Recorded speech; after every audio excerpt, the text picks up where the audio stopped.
He's Jim Browdy. I am Marjorie Egan. Welcome to Boston Public Radio, broadcasting live from the Boston Public Library, streaming at youtube.com/GBH News and facebook.com/GBH News. A week from today, we're going to be joined by Maura Healey, the Governor of the Commonwealth, to take our questions and yours for an hour here at the library. Good morning, Jim. Hey there. But before that, a little later in the show, we're going to talk about an initiative of hers to ban plastic bottle use by all state agencies. But first, the UAW, the United Auto Workers, they've entered their 5th day of strikes against the big three automakers in Detroit. Besides higher wages, well, it's not just Detroit anymore. The UAW is demanding shorter work weeks, 4-day work week, restoration of defined benefit pensions, and stronger job security as automakers make the shift to EVs, electric vehicles. That's almost 13,000 workers off the job in the auto industry, joining the 160,000 actors and nearly 12,000 screenwriters who walked off the job demanding better work conditions for months now. And if things don't progress by Friday, according to the president of the union, more plants will join. And after a decade of massive profits, the workers have went backwards. Our wages have went backwards. Our benefits have went backwards. The majority of our members have zero retirement security now.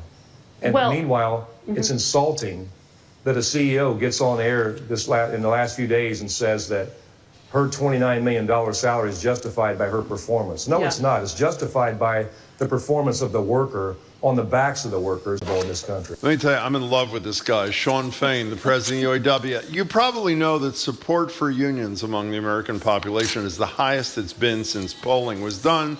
So we want to know if you're represented by a union at your workplace. Are these high-profile strikes moving the needle at all for you? And if you're not represented by a union, and only 6% of private sector workers right now are, that's 1 out of 16, is this convincing you that maybe this is the direction you should go at work? Give us a call or a text.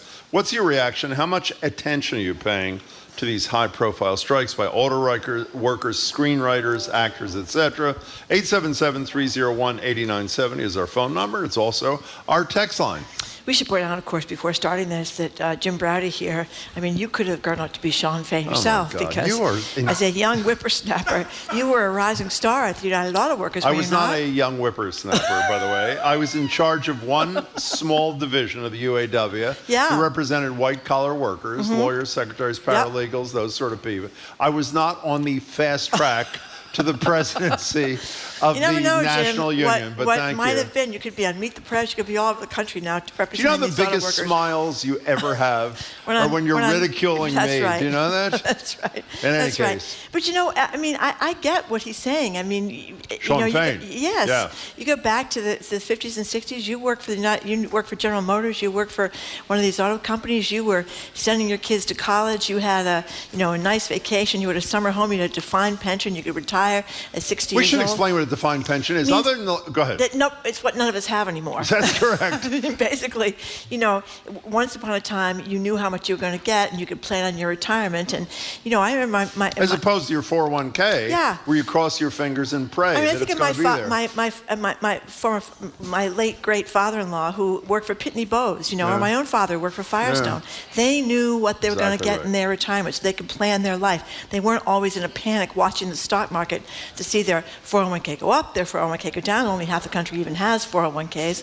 So it was a whole different way of life then. And as one of these striking workers said, back when I was hired in here, there was a middle class, a long-time electrician at the Ford plant. The middle class, they're gone. And he's right about that. There's very rich people in the United States of America and poor people, and people in the middle are really struggling in a way they didn't. So that's what he's talking about. Do you think the average person cares at all about what's going on with these striking workers? Because I worry they don't. I think it's almost like a television show. You turn it on, you nod in agreement, good for them, and then you go about. I'll give you an example. The polling that I referenced, 71% of people in America in this most recent poll approve of labor unions, which, by the way, again, is the highest number since I think it's Gallup started doing that. And in the same poll, remember, 7 out of 10 say they approve of what unions are doing. And I would argue people like Shawn Fain, Sean O'Brien from the Teamsters, Fran Dreschler with the screen actors and the writers are doing spectacular work in a high-profile way. In that same poll, 6 out of 10 said they were, quote, not interested at all in bringing a union to their workplace. We support them. And by the way, I know this sounds like rhetoric. These people represent everybody. If the auto workers get a 4-day work week or even slide into a 4-day work week, it's going to have a huge trickle-down effect on us. They may actually bring back the prospect of defined benefit pension plans to people. This is really not just for their 150,000 members. I think they're negotiating for absolutely everybody, and I disagree with you. I hope you're right. I think the average person does not have any interest at all. They're missing their television shows, and oh my God, are the prices of my EV going to go up because the auto workers want more money? Listen, I hope I'm wrong. You know, there's a lot of problem with unions. A lot of unions are very ineffective. We've all worked at places that have unions, and unions are a big joke.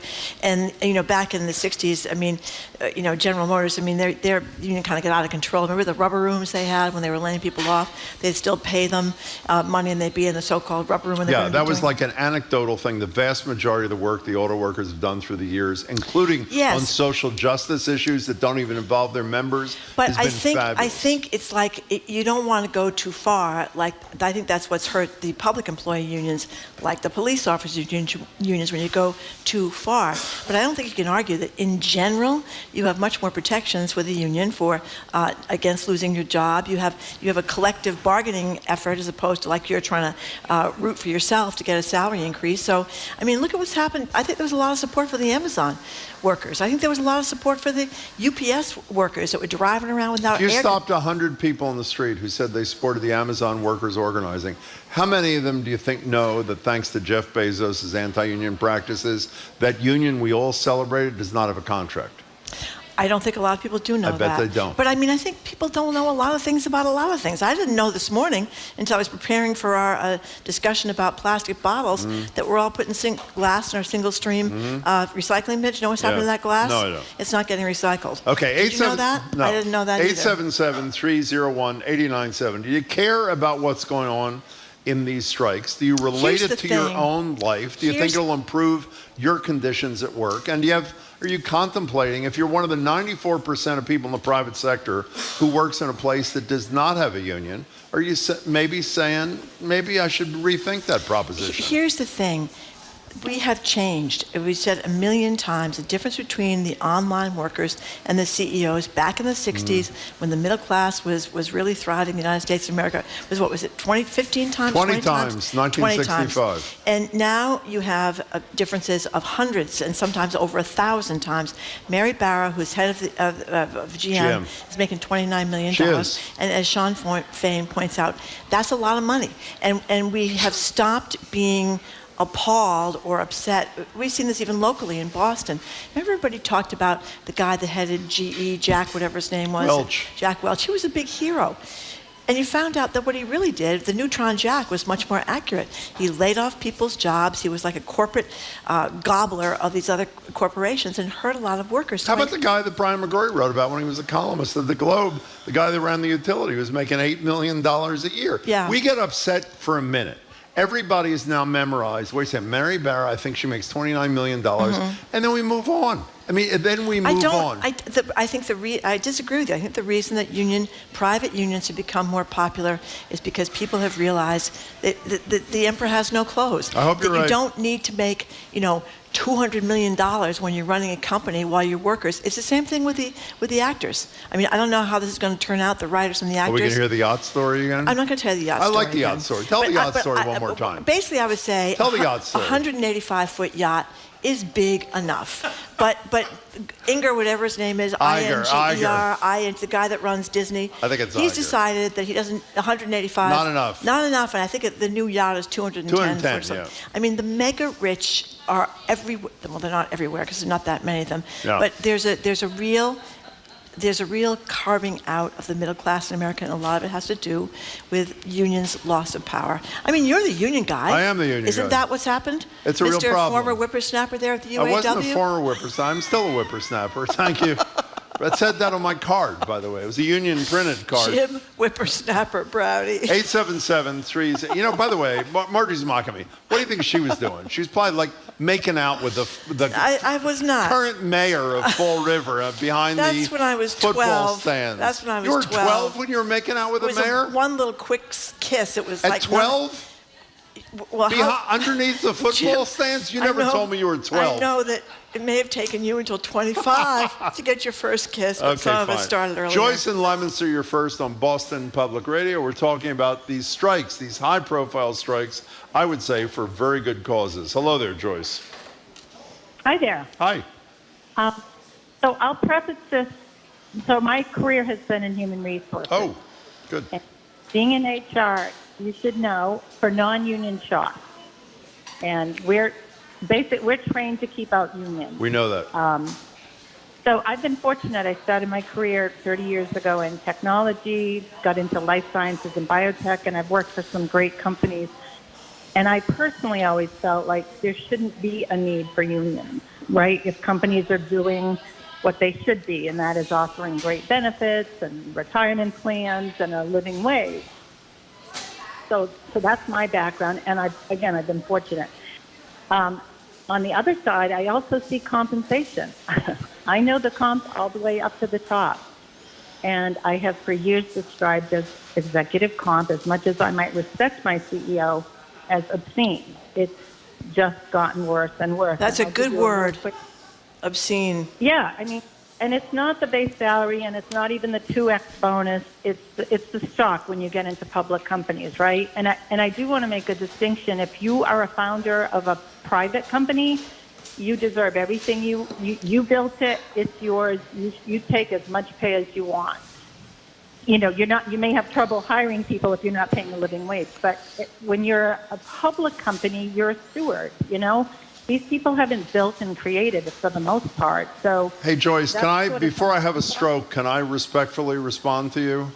The notion that in a private company, because whoever you are, created it, the reason you're making the money you're making is because you have workers who are obviously doing a pretty good job, or you wouldn't be making money. So that's one. I would say that obligation exists, whether it's a public company or private. I'm not talking about legally. And with all due respect for somebody who worked at HR, I was a union president for a long time. My wife organized 5,000 clerical workers at Harvard. It's not just about money, and it's not just about benefits. It's about having a voice in your work. Well, what does she think?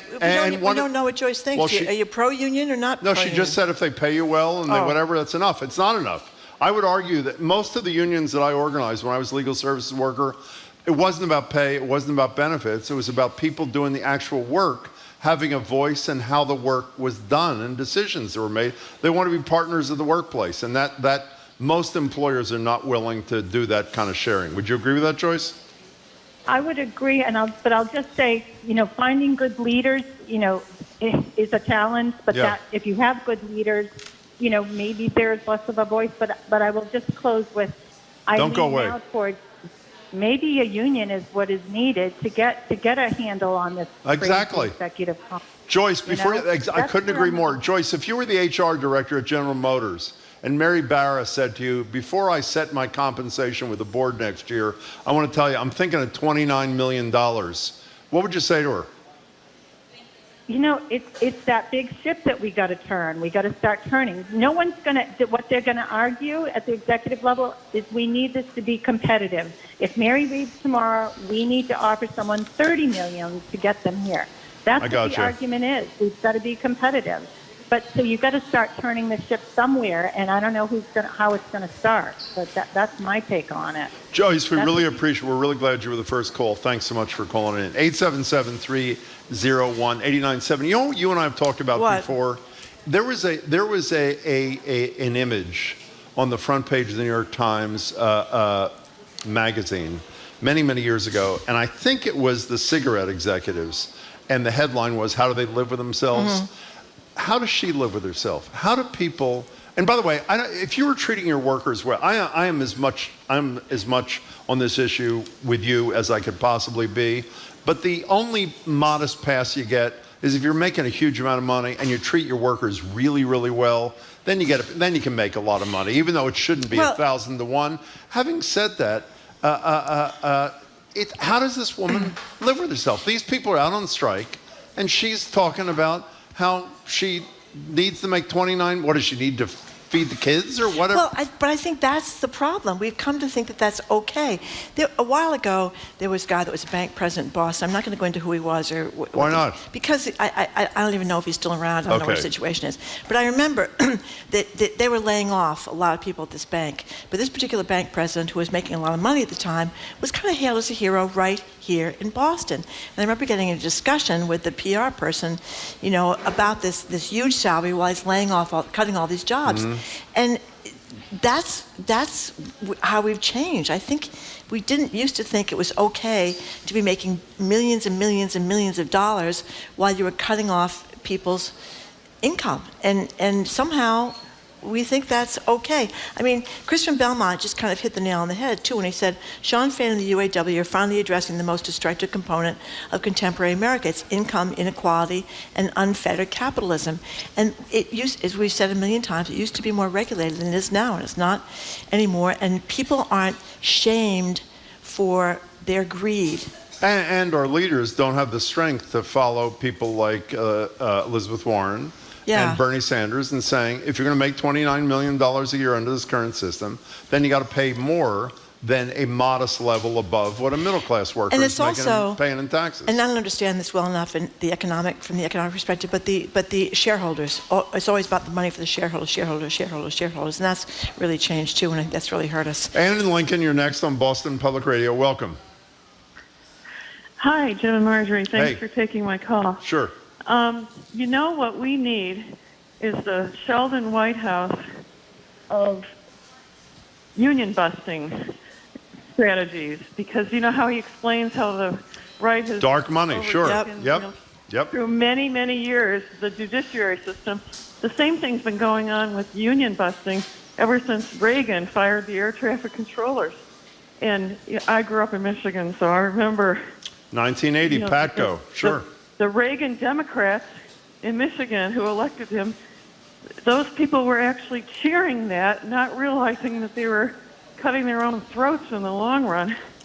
And it's a vast right-wing conspiracy led by the Koch brothers and their associates to destroy these unions. And unions are the only thing that have ever really helped the little guy doing all the work in these factories. Ann, since you mentioned Patco, the air traffic controllers, it bears mentioning that a lot of people say one of the nice guys who's running for the Republican nomination for president is Tim Scott from South Carolina. Tim Scott was asked yesterday about the strike by the auto workers. He suggested they be treated exactly like Ronald Reagan treated the flight controllers, that they be fired.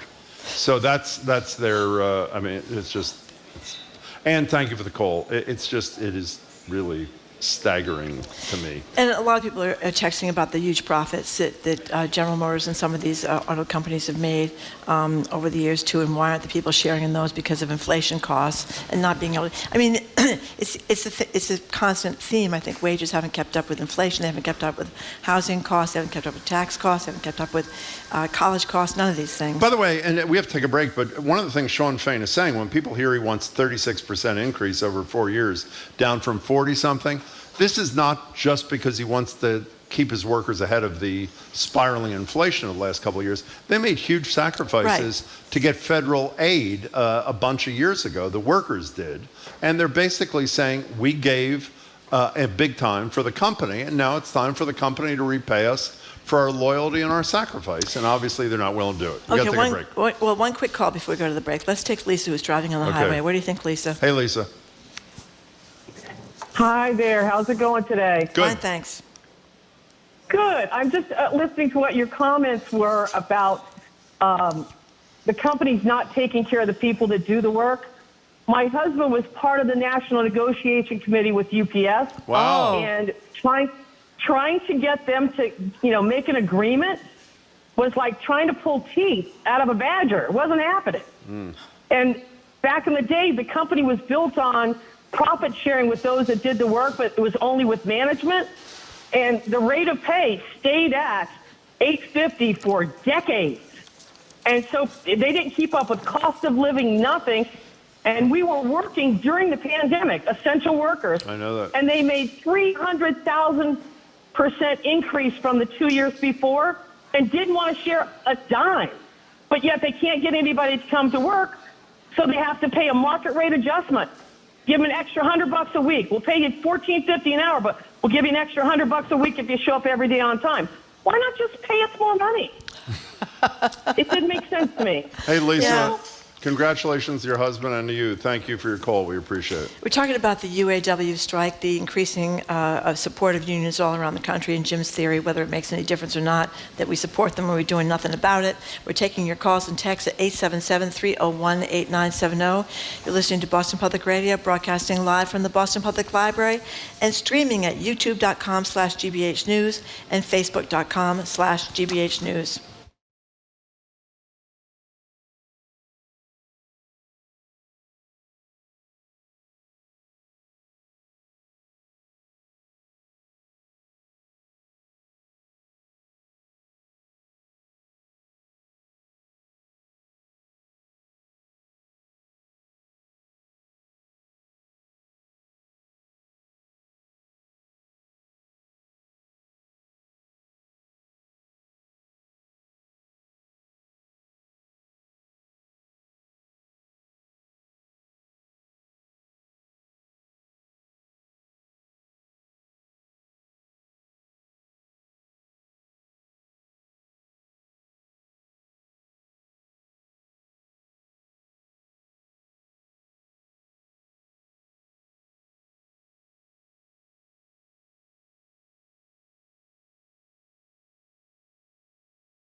Welcome back to Boston Public Radio. Jim Browdy and Marjorie Egan. We're live at the library, streaming at youtube.com/GBH News, facebook.com/GBH News. We'll be back on Friday, and on Tuesday, a week from today, the governor will join us. Maura Healey will join us for an hour. We're talking about the strikes that are going on, screenwriters, actors, but particularly the UAW strike that's in day 5. And they're demanding what you have told us in the last couple of years on the show matter to you: better pensions, defined benefit, 4-day work weeks, real wage hikes, et cetera, that sort of thing. But the place where Margie and I disagree is, I think, while much of America is celebrating what is happening, as is the case with almost everything in this country, I don't think we're doing a damn thing about it. I don't think people are saying to themselves, well, if it's working for these people and they're able to stand up to their employers, hopefully successfully, just like the Teamsters did with UPS, maybe we should be doing it in our place, because the level of unionization in this country in the private sector is somewhere around 6%. And by the way, public sector is not much better. It's like 10% or 11%. It's pathetic. And we need more, and I hope people are going to act, not just compliment. A couple of things from the text, Jim. A lot of people are giving you a lot of grief because you own the Tesla, la. I do. And I think that is a non-union organization over there, Tesla, isn't I don't know. It may be. But I should also say it's in the shop. It broke down. So that if they want to feel a little bit better, I've owned it 7 months, and it broke down. And several other people are mixing up public sector unions with private sector unions. I mean, the government still has a lot of unionized workers. And I complain all the time about the cops and the teachers unions, but they're different from the private sector unions, which are struggling. And then people have the basic complaints about unions in general, that they protect bad workers too much of the time at the cost of potential workers, and they don't want to get rid of the people. And that's certainly true, I think, of police that we've talked about a million times, that should be gotten rid of.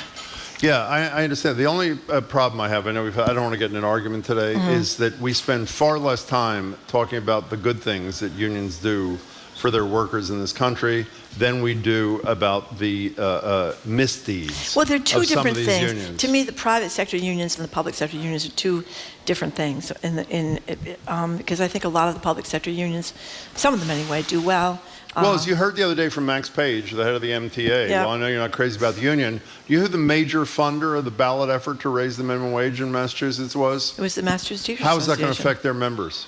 Well, Not at all. Well, I think Because it was the right thing to do. Yeah, but I think one of the people that were affected, and correct me if I'm wrong, there were all these people that were making no money, that were like teachers' assistants, that weren't in the teachers' union, that were that No, I'm saying it didn't benefit their members, is what I'm saying. Their members, none of them were working for minimum wage. Right, but I think the teachers were probably very upset that they were getting their salary, and then the people that were next to them every day, working with them in a non-teacher union capacity, were getting screwed. I mean, a lot of teachers are very upset about that. Yeah, all I'm saying is there's a lot of selfless action. We just focus when a public sector union does something that you or I find to be unacceptable.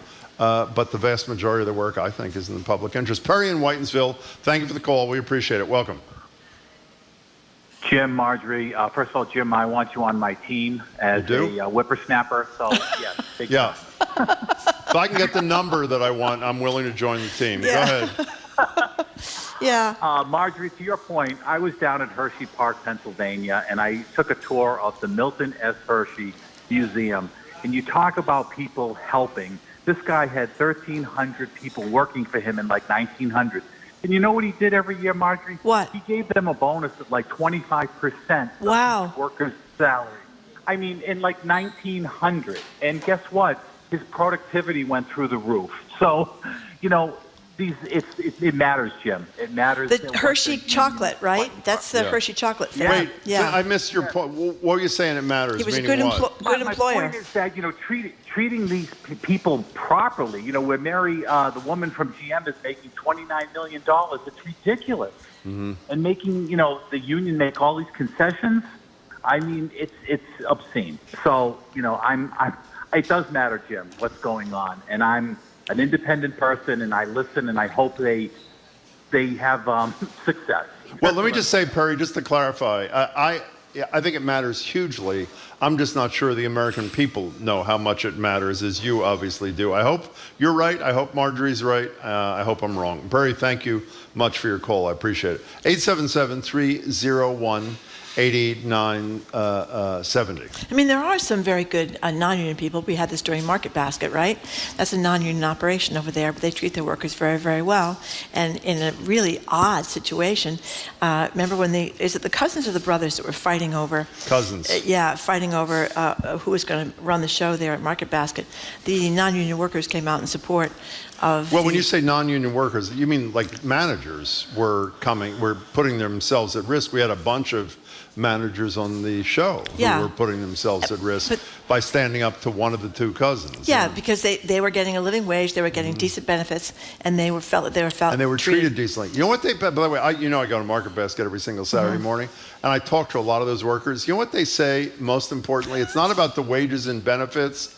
They say, I don't know which Demoulas is which Demoulas, the good Demoulas, the one that prevailed there. Yeah. You know what they say is that when he comes into a store, he not only says hello to every worker, other than the brand new workers, who he knows their names. Meaning he treats them like human beings, which is a huge, huge thing that for a lot of workers matters as much as what's in the paycheck. You're a mathematician. Joe from Plymouth just said $29 million a year means $14,000 an hour. Does that sound right to you? I don't know. Well, Joan is watching on YouTube, and she wants to know if we could do a show on how you can budget and squeeze by on $29 million a year. Well, as I said, you got to feed the kids. You know, it's. You got to feed the kids. You got to feed the kids. John and Franklin, thank you for calling. Hey, hello. Hi. So I worked non-union for about 10 years for a State Street Bank in Boston. Yep. In about 08, 09, they gave us all a pay cut, and they lied in the newspaper and said they were just making us work 40 hours a week to make our pay. And it was really a 10% pay cut. And then they fired a whole bunch of people, got rid of them, and they gave us 10% back, which was still less than we were making. And it was just, now they finally got rid of everybody after, I think I worked there for 10 years, in 18, and they sent all the jobs to Philippines, China, India. But I think that's happened all over the world, all over the country, and a lot of people are really angry, and that's why we've got Trump now. I think that, by the way, I think that last sentence there makes a lot of sense. At least that's why we got Trump in 2016. I hope they realize, to use the expression that Marjorie used, the emperor has no clothes, but we shall see. John, thank you for the call. By the way, did you mention what Joan said watching on YouTube? Yeah, I just said it. That was great, but I did the math. Whoever did the math is right. Joe from Plymouth. It's a mere $14,500 an hour that she is making. You know, stop. I'm so glad he did that. Stop for 1 second. $14,000. She is making $14,500 an hour. an hour. Now, why is she able to do that? I mean, as I'm sure Sean Fain would say much more eloquently than I, as he did in that first bite, because his people are working like dogs. Right. Getting treated disrespectfully. And he's basically standing up and saying, we want to be respected in our salaries, and our pensions, and our opinions, and our work, et cetera, But there's been a societal change. There has. And I don't know, maybe it was that Gordon Gekko movie, Greed is Good, back in the 80s. Maybe that, Wall Street was the name of the movie. Thank you, John. I don't know. People would be at some point embarrassed by that, and now they're not embarrassed anymore. And society doesn't seem to be embarrassed. It's kind of like, oh, you could, whatever the market will bear, whatever the market will bear. But the shame thing is gone. Ellen in the car. And then we got to take a break. Hi, Ellen. Hi, good morning, guys. Hi. Jim, I couldn't agree with you more about trying to emphasize how good the unions do for people. Mm-hmm. We always get that one anecdotal, person who's taken advantage, and the media runs with it. Exactly right. That is not the typical union worker. It's fortunate for our society that unions have been able to create a middle class, that a lot of people benefited from health insurance because of unions who gave up pay. 40-hour work week. Get health benefits. 40-hour work week, so many different things. But I think there's absolutely no incentive for these CEOs to actually even pretend that they care about cutting people off, laying them off, firing them, giving them dirt conditions to work in, because we've created a political and social society that worships wealth. You are so right. Yeah. You are so right. Yep. All the retirees are convinced that their pensions and their investments, their IRAs, are based on the fact that these people have to make the absolute ton and ton and ton at the top so that they get their dividends, and they do the same thing that they do with public schools. They're not working anymore. They don't care what conditions are. Their kids aren't in school. They don't care what schools are. And it's just this vicious circle where there's so much money going to so few. And you look at these ridiculous fundraisers and PACs with billions of dollars just sloshing around. And we can't have universal health care. We can't give a decent wage. I'm sorry, but Americans need to wake up. And the last person on the planet to do that for anybody who actually works for a living is Donald Trump. Ellen, that was a hell of a call. That was a great call. Thanks, Ellen. Yeah, I mean, for all our things about running around being tough guys with guns, we are real suckers. We get run over all the time. Listen to this one last email. I'm a proud member of the union that represents film crews here in Massachusetts, and she says they're fighting to bring wages up and do something about AI, with the CEO at Disney making $78,000 a day. That's Bob Iger with the 185-foot boat that's now the 210-foot boat. And the CEO at Warner Brothers Discovery making $200 million a year and healthy profits for all. It's time they addressed the huge inequity with their very hard-working workers. Go Union. Jill from Watertown. Good for them. Okay, coming up, we're going to talk with Trenny Casey. She's up next. We're going to talk to her about Deion Sanders, NFL star, now college coaching phenom, and also this women's soccer team, this new women's soccer team right here in Boston. You're listening to Boston Public Radio 89.7 GBH, broadcasting live from the Boston Public Library and streaming on youtube.com/GBH News and facebook.com/GBH News.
Welcome back to Boston Public Radio. Jim Browdy and Marge Regan. We're live at the library, streaming at youtube.com/GBH News, facebook.com/GBH News. We're joined now by Trenny Casey, anchor and reporter for NBC Sports Boston, and a weekly BPR contributor. Hey, Trenny. Hi, guys. Hey there. So let's start with an exciting development. The National Women's Soccer League awarded expansion franchise to people here. What's going on? Yeah, so 2026, so a couple of years, but the city of Boston has been granted a professional women's soccer team. And there's a lot of investment in it, like tens of millions of dollars into the investment of this team. And it follows on the heels. I know we've talked on this show before about all of the sort of celebrities who have gotten into it in LA.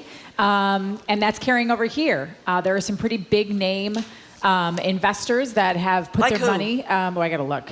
When I say big name, I should probably say, well, Linda Pizzuti is definitely one of them. Boston Globe. Yep. Where is this? Here we go. I don't have hard copies like you guys. That's okay. That's okay. The big deal is people with big money that are famous have given lots of money. What's important is that they are already, one, they're investing in women's soccer. Two, they had over 1 million people attend women's soccer games this year, which means the sport is growing. Their television contract is up this year, and they're going to renegotiate and try to get money. They're going to use the Women's World Cup as an example. Look at people watch women's soccer. So let's try to get more money, because at the end of the day, guys, the reason football players get paid so much, the reason basketball players get paid so much, it's all in the TV contracts. Mm-hmm. Networks pay billions with a B of dollars in order to air NFL games, all week long or online or whatever. There's going to be a fight pretty soon to get the NBA rights as the rights deal comes up for ESPN. Again, all that money helps push up the salary cap and pay these women athletes more. And that is a real focal point, I think, for all of the professional women's teams in this NWSL. The other cool thing is, I don't know if you guys saw the renderings at the bottom of that story, but there is an underused stadium in Franklin Park. White Stadium. Yeah, and they're going to fix it. Yeah, they want to fix it and tens invest of millions of being invested. Yes. And then, it'll only be used for 8, I think it was like 6 or 8 soccer matches a season, because obviously you'll split home and road. But then the Boston public schools are going to be able to use it. It's going to be open to other things. But what I had to laugh at, I'm like, well, look at you guys. You're going to get a better downtown soccer stadium before the Revolution are. And it looks great. It looks like a great place to go watch a soccer game. Now, let me ask you something. Do you think this is because, I don't know, maybe 30 years, when did soccer become the big thing that kids in school started playing? Was it like 30 years ago? I would say, how long ago was 1999? 1999 was like 25 years ago. How long have I been out of college? Yeah. Remember Brandy Chastain? Yes. I think at least for women, I think that's when, it's a little bit behind my generation. So I would say the women, I shouldn't say the girls, the women who are like 5 to 10 to 15 years younger than me, they all played soccer growing up. Yeah. Because as little girls, when they're 10 years old and 11 years old in 1999, and the women win the World Cup on U.S. soil, and Brandy Chastain rips off her shirt, and she's got that. Lauren Boebert ripped off her shirt in a movie in the theater the other night too. Not quite the same. My youngest daughter's in her 20s. They all watch. They go to bars. They watch these games. They're all excited about it. My 13-year-old niece reads every book by every U.S. women's national team writer. She listens to podcasts about them. She has USA soccer sweatshirts. She wants to play soccer. She wants to be on an Olympic development team. Like this, and this is a sea change, I think. I would argue that it's probably one of the most popular sports for young, and also of interest. I thought you guys might find this little tidbit interesting. A guy that I work with said he's involved in youth football, and they are seeing drastic drops. Parents are not putting their young kids in football anymore. Instead, they're putting them in soccer. Good. So I think when people look at the head injuries, and listen, it's anecdotal, right? It's in some of these suburbs that he works in. Parents are letting their kids play flag football, but then they're going, let's steer you towards soccer. So I think just the violent nature of football is naturally moving kids over to soccer. By the way, headers are an issue too, but soccer, comparatively speaking, is a much safer sport for people to play. Right, because it's not that repetitive, right? Yeah, it's not that repetitive hitting, and they have the youth soccer, like. You can, I didn't know this, but kids, even in Massachusetts, they can play regular padded tackle football at 5 or 6 years old. In soccer, I don't believe they're allowed to head the ball, and please correct me if I'm wrong. Until a certain age. Until a certain age. Right. I think it's 11 or 12 years old. So they try to, at the very least, keep that aspect of the game out until those brains are a little more developed. By the way, Jamie told me right before we went on the air, probably a couple of the owners of the women's soccer team coming to Boston will join us on air on Monday. Oh, great. So we'll get to hear from Tell them. them I'm sorry that I could not remember. You know, and by the way, here we go. It's Anna Palmer, Stephanie Connaughton, Amy Danoff, and then Jennifer Epstein, I think is the Jennifer Epstein is the big one. You know, we had your buddy, the quarterback for the Boston Renegades, on a couple of weeks ago, and a line woman, I guess. I don't know what you call them in women's football, but this is an opportunity to show we really care about women's sports. And I'm thinking, as I was about to say it, we have Mayor Wu, who is a cheerleader for more great things than practically anybody. We have a big-time athlete who happens to be a woman, who's the governor of the Commonwealth. There's really an opportunity for leaders to sell this stuff. So what was the name of the last soccer team? The Breakers or something? The women's soccer team? So, yeah. That didn't last. I mean, there's got to be, people have to go to these things. People have to watch these things for it to prosper. And there has to, I think, be investment in it, right? Like the more you put into it and you make the product, like I think one of the reasons the WNBA has worked for so long is that the NBA has also been a backer. And maybe they haven't put in as much money as they would like to, but you're playing in nice arenas, right? You have a television contract. Like you have to make it so that the only place you have to be able to watch it on TV. Essentially, you have to be able to see it on TV because not everybody can get away to go to a game. You're talking about White Stadiums. Where are you going to park? There's not a lot of parking out there. Oh my God! Well, it's true. Take a subway, Marjorie. Okay, take a subway. Well, I don't know. Okay, so can we switch from women's soccer to men's soccer? Last week we talked about the revolution and the disgrace that it was that there was so little transparency, none, essentially. About Is this story not wild? And then the guy who's appointed as the interim replacement, he's out too. Then 2 assistants are fired. We still don't know anything. But you know what's most interesting about this story? I was talking to Jamie and Marjorie before the show started. And by the way, we're guilty as charged too, as you'll hear in a second. And I said, you know what occurred to me as I'm reading the story this morning? I read 3 of them.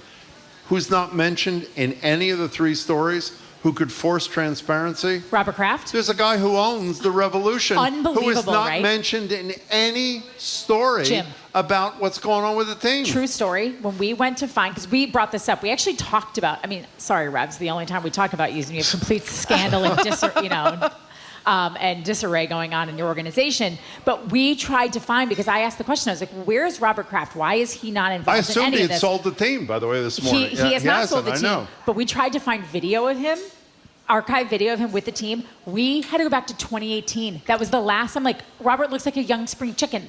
Like, it was 5 years ago that we were able to even find video of him on the field with his players at Gillette Stadium for a Revs game. I thought he's working hard. Isn't he trying to move the stadium, a soccer stadium? Maybe he'd go more often if it was closer to Brookline. I'm not sure. But no, Jim, you're right. Like, it should not. It's one thing if they shouldn't play at Gillette. They shouldn't. It'd be much better if they were. It's depressing to go there. To his credit, he's trying to find a smaller stadium and get approval for it in Because you go there and you Boston. see like this, 9/10 empty. You know? Well, and the crazy thing is, Marjorie, that in terms of, not to get too off topic, but in terms of attendance, the Revs actually do fairly well. Right. Because they put a number of people in the seats, but it doesn't look like many because you have to block off all. Sure. You're playing in a $80,000 person seat stadium. Unless you're bringing Taylor Swift to open up for you, you're Beyonce. And you're also, not going it to sell it saps out. the excitement, even if they're 40,000. 100%. 40,000 in a 40,000 seat stadium is huge. And, but a lot of soccer fans, true diehard soccer fans, are immigrants and millennials and Gen Z, I know most of whom live within the city and the city limits. But can you answer that question for me if you were discussing it? Well, I remember when the Ime Udoka thing broke, and we talked with Wick you. Grossbeck right out and there, others, right? We're criticizing the owners for keeping this thing under wraps, not protecting the women at any team he'd go to in the future. But they face the You end music. up going, right. Why are none of the sports media mentioning Kraft? Oh, they definitely are. They are now? People I are hadn't heard it. definitely Okay. asking on talk shows, why is he not front center on this? Why did they even let this happen? If you don't know what happened at this story, so Bruce Arena was suspended for a while for inappropriate and insensitive comments. Yeah. We have no idea what the comments were, whether they were sexual in nature, racist in nature. We have no idea. But then they named this guy, Richie Williams, the interim head coach. So what we don't know, because we're not allowed at practice, what people don't know is that behind the scenes, coaches are walking out at practice because they don't like Richie Williams. And then when Bruce Arena resigned, the players refused to practice that afternoon. So Richie Williams comes up and says, "Oh, no, we just planned to have an easy day because it was an emotional day for everybody." And these guys are like, "No, we walked out. We don't want to play for Richie Williams." Turns out Richie Williams was the person who went and basically whistle blew that Bruce Arena was having insensitive and inappropriate comments. That Athletic reported that. But then you come to find out, also in some great reporting by the MLS reporter in the Athletic, that Richie Williams, prior to outing Bruce Arena, was told that he was going to be let go and his contract wasn't going to be renewed in the 2024 season.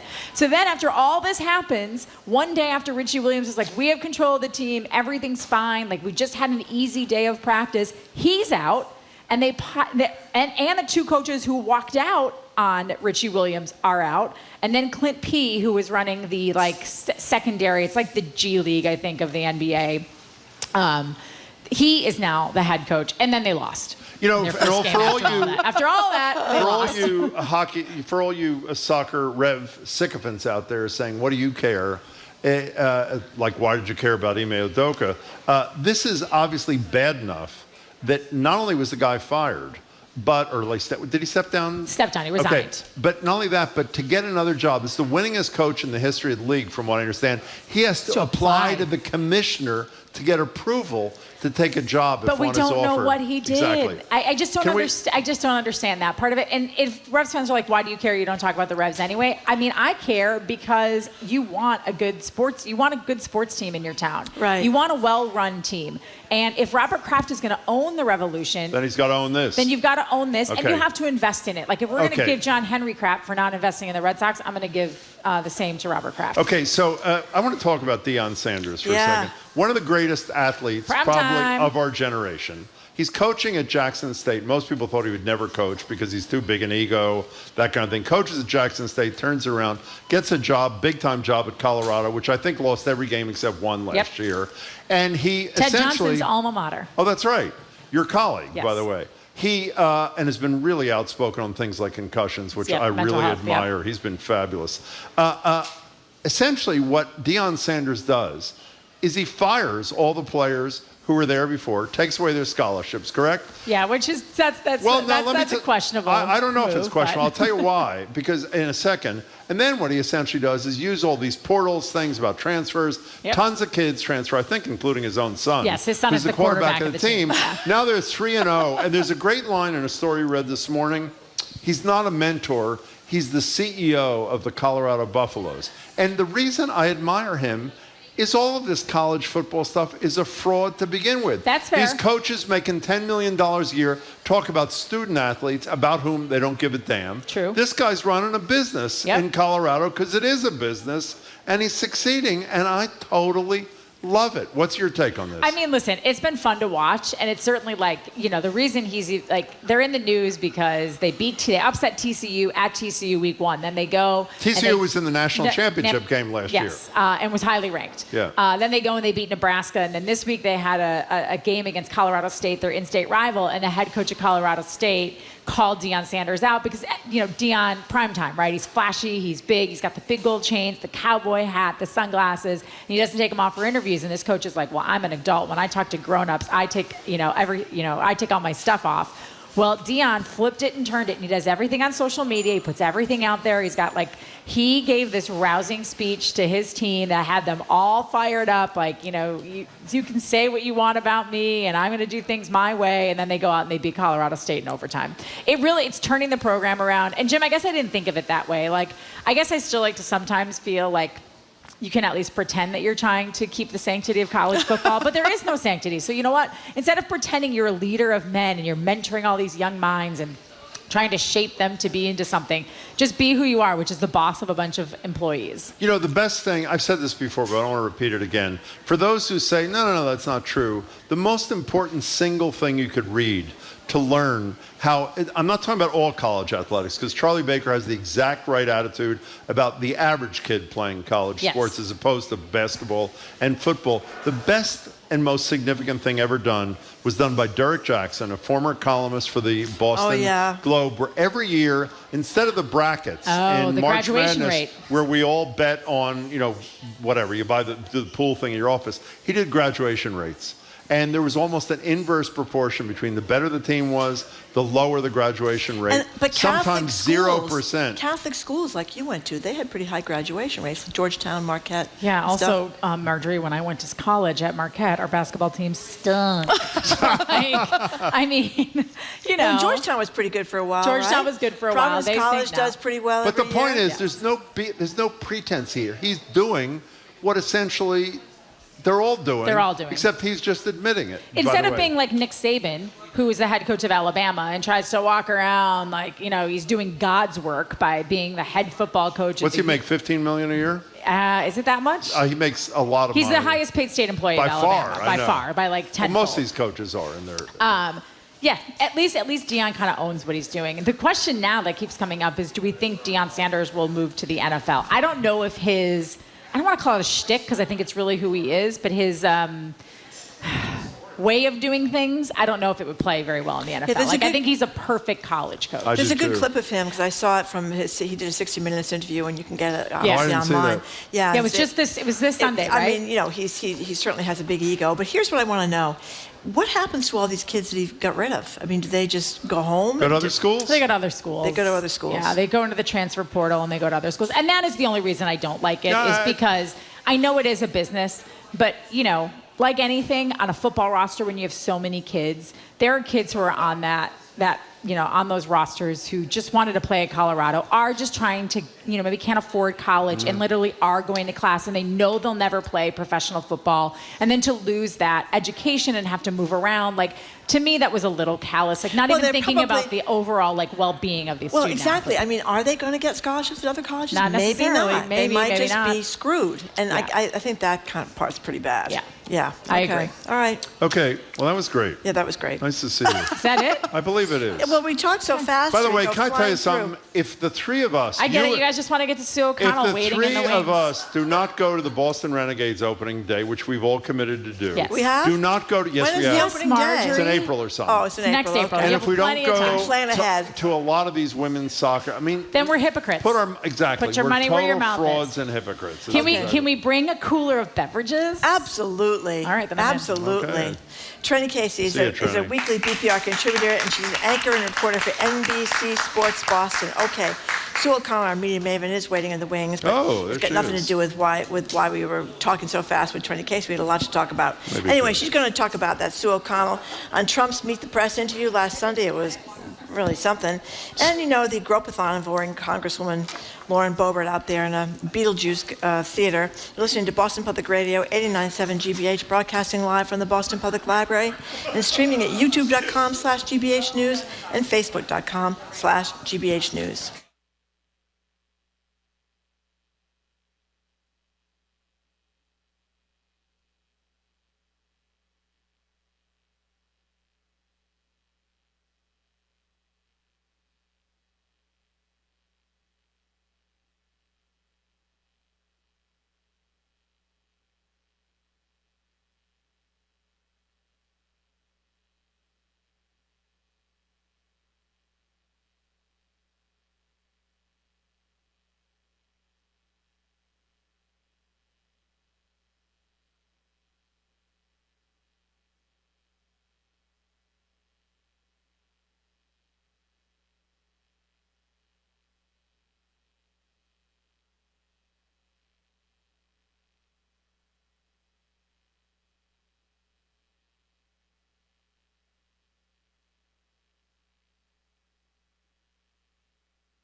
He is Jim Browdy. I am Marjorie Egan. You're listening to hour number 2 of Boston Public Radio. We're broadcasting live from the Boston Public Library, as we do every Tuesday and Friday. Next Tuesday, actually, Maura Healey, the Governor of the Commonwealth, will be here for an hour, taking our questions and yours. Meanwhile, you can watch us today on youtube.com/GBH News or facebook.com/GBH News. You mentioned tomorrow, or you left that for me? I wasn't listening. What's tomorrow? Jonathan Van Ness from Oh, Queer gosh, Eye that's gone. right. He's a hot Great. ticket. Okay, so we're joined by media maven Sue O'Connell, co-publisher of Bay Windows and South End News, co-host of NBC 10's Boston's At Issue every Sunday at 11:30, following Meet the Press, described by the Boston Globe as a local woman. And I want to give you a heads up. If you're wondering why Marjorie is rushing through the early part of this discussion, it's because she wants to get to the Lauren Boebert story. So please forgive You just don't her. want to open with that? No, Yeah. Okay. No, we're not going to open with that. We're All going to pretend like we're I got a real lot to news say. people. You know what I mean? Okay. That's right. We're going to open with the Meet the Press interview Yes. that Donald Trump was on with Kristen Welker over the weekend.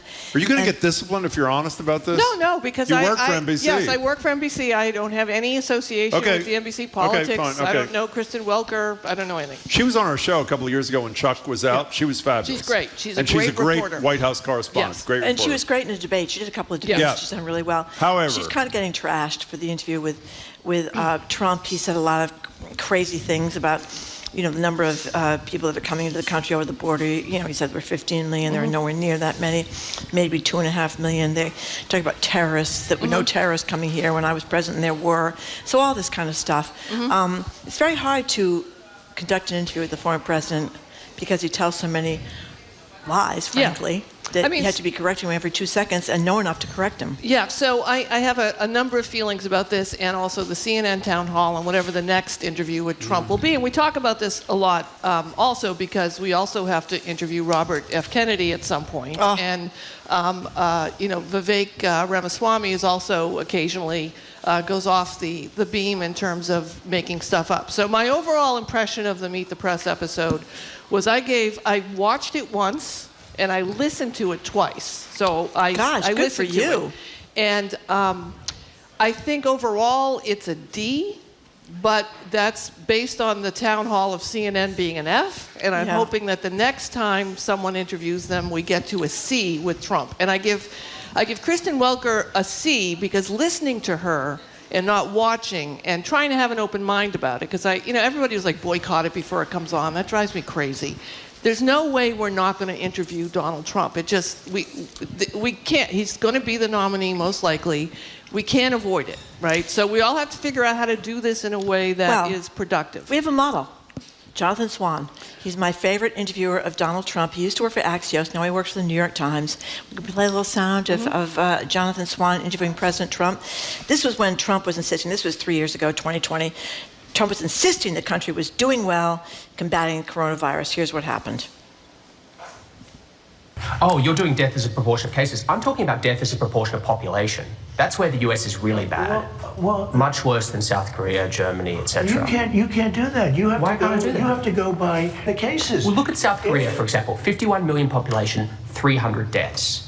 It's crazy. You don't know that. I do. It's You don't know that. You think they're faking their statistics? South Korea? I won't get into that because they have a very good relationship with the country. Let me tell you. He talks almost as fast as Trump, and he knows what he's talking about. I would also say that Judy Woodruff also did an excellent I don't remember that one. Yeah. All I can say is the best one I saw was Swan. First of all, he treats women even worse than he treats men, even though he wasn't wildly disrespectful of Welker. Yep. Here's my criticism of it. You have to be prepared, like Swan was, and got to challenge him on the spot. What happened in this interview, which I assume was embarrassing to her, it was her first Meet the Press, they had to break up the interview into 4 or 5 parts so that she could come back and respond to his lies, from a script and the thing, as opposed to I totally agree with you and disagree with people like Jay Rosen from NYU, who says you shouldn't interview him. It's just a bunch of lies because he is going to be the nominee and he could be president again. However, you got to spend days, if not weeks, so that you challenge every single lie, and it may mean that he can't get out a sentence, but Swan did it.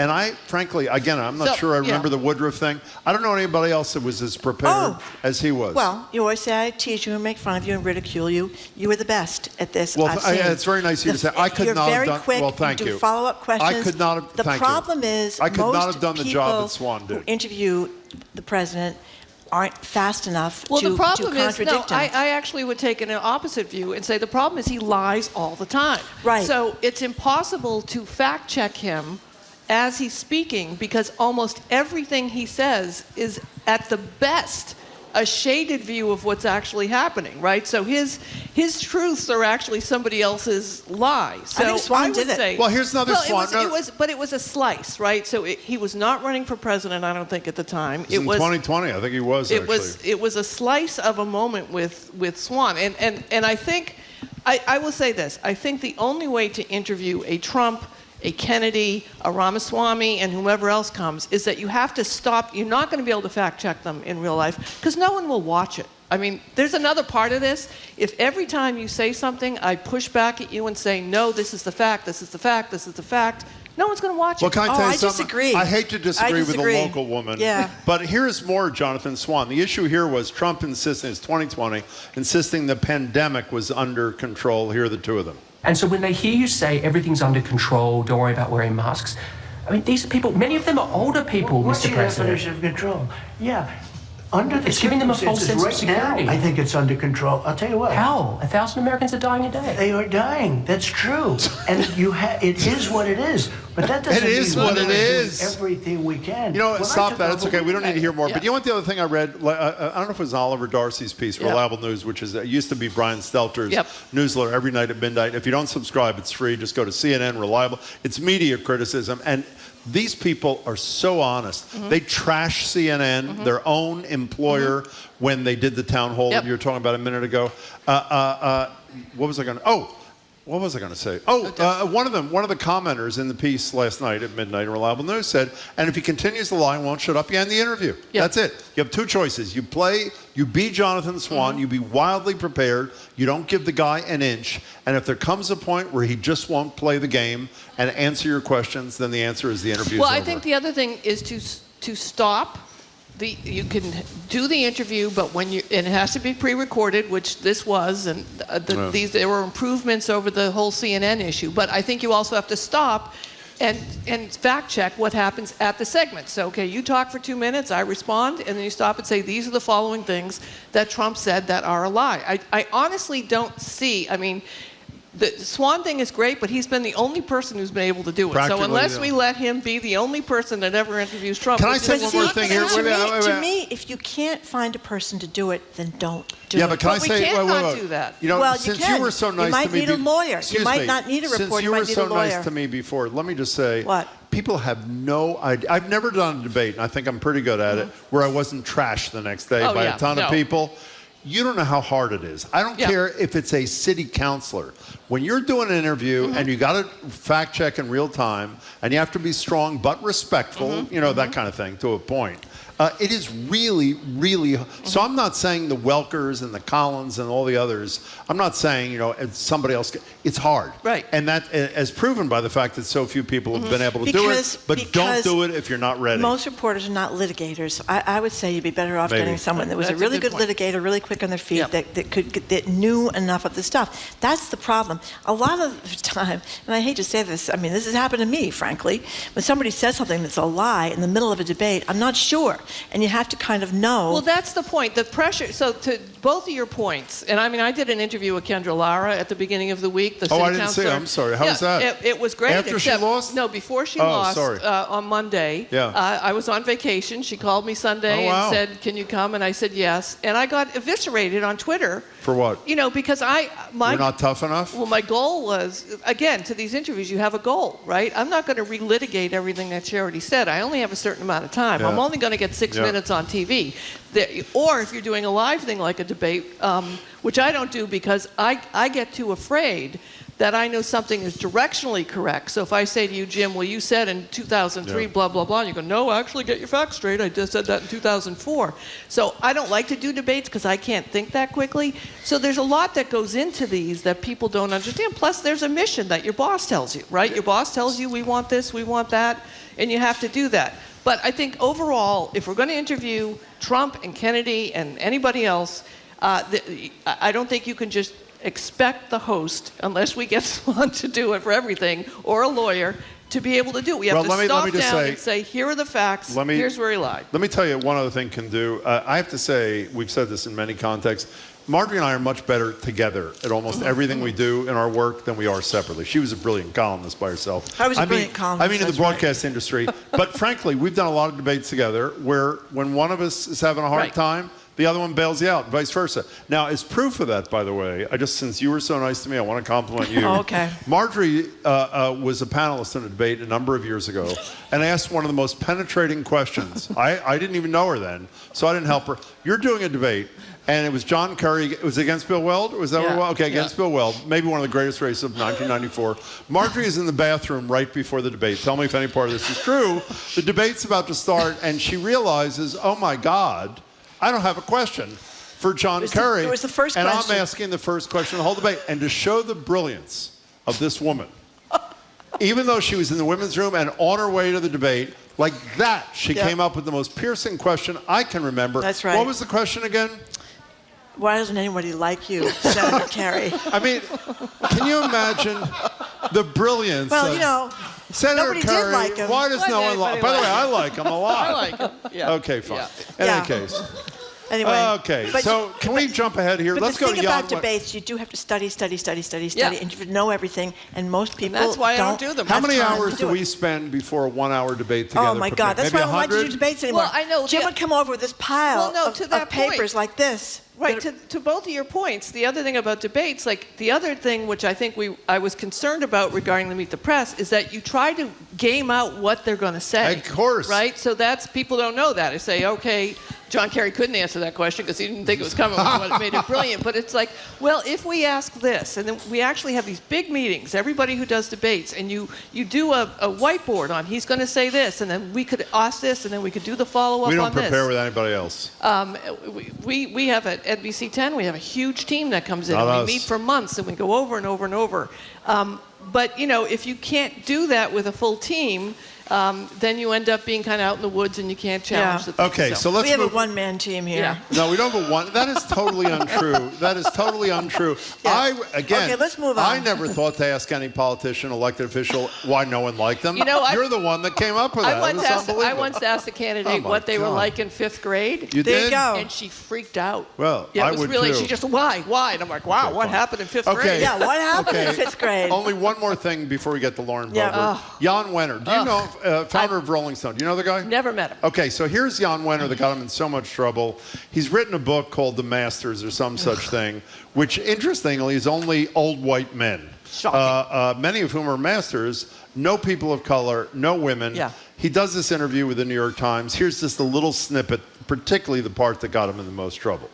It's not that they're inarticulate, although you go have a deep conversation with Grace Slick or Janice. Please be my guest. Joni was not a philosopher of Joni Mitchell. Rock and roll. She didn't, in my mind, meet that test, not by her work, not by other interviews she did. The people I interviewed were the kind of philosophers of rock, of black artists. I mean, Stevie Wonder, incredibly, they're genius. All right, these are genius artists. I mean, they just didn't articulate at that level. Can you believe Oh my God, it's just that painful this to guy hear again. has been the major force in rock criticism I for can. 50 years? So as someone who worked in the radio and record business for a couple of decades, we're always fighting to get coverage in Rolling Stone, and every now and then in the 80s we would stop and say, why can't our artists get coverage in Rolling Stone? Why can't our black artists, our artists of color, why can't our artists who are women, why aren't we getting the coverage? And people would just say, well, because I guess they're just not good. And now, guess what? It's because he was in charge, and he has a white supremacist vision He really does. of what music He really is. does. Considering that many of the artists he's talking to, their roots come from African American music, from the music of the early part of the century, from blues music, right? So he just completely discounts that. I will say he did apologize. He actually gave a decent apology, although we know this is what he believes, so the apology doesn't really mean much. He is off now the board of the Rock and Roll Hall of Fame, Which he was a co-founded, founder of. yeah. But it's, it just makes you. It's like when you're with your families over Thanksgiving and you bring something up and they say, why do you make everything about race? Right? Why do you make everything about racism and misogyny when you've got the major force in the rock and roll business for decades clearly articulating that he thinks that women and African Americans were not worthy enough to be included in a book about rock and roll music, which was basically invented by African Americans, and also Joni Mitchell, not articulate. I mean, know. it's just, and Stevie Wonder, it's just disgusting. So I can't, it just makes me crazy. Okay, so it took us, let me see, 15 minutes and 20 seconds to get to the only thing Marjorie really wanted to talk about. Marjorie, ask the question that you asked about 100 times yesterday.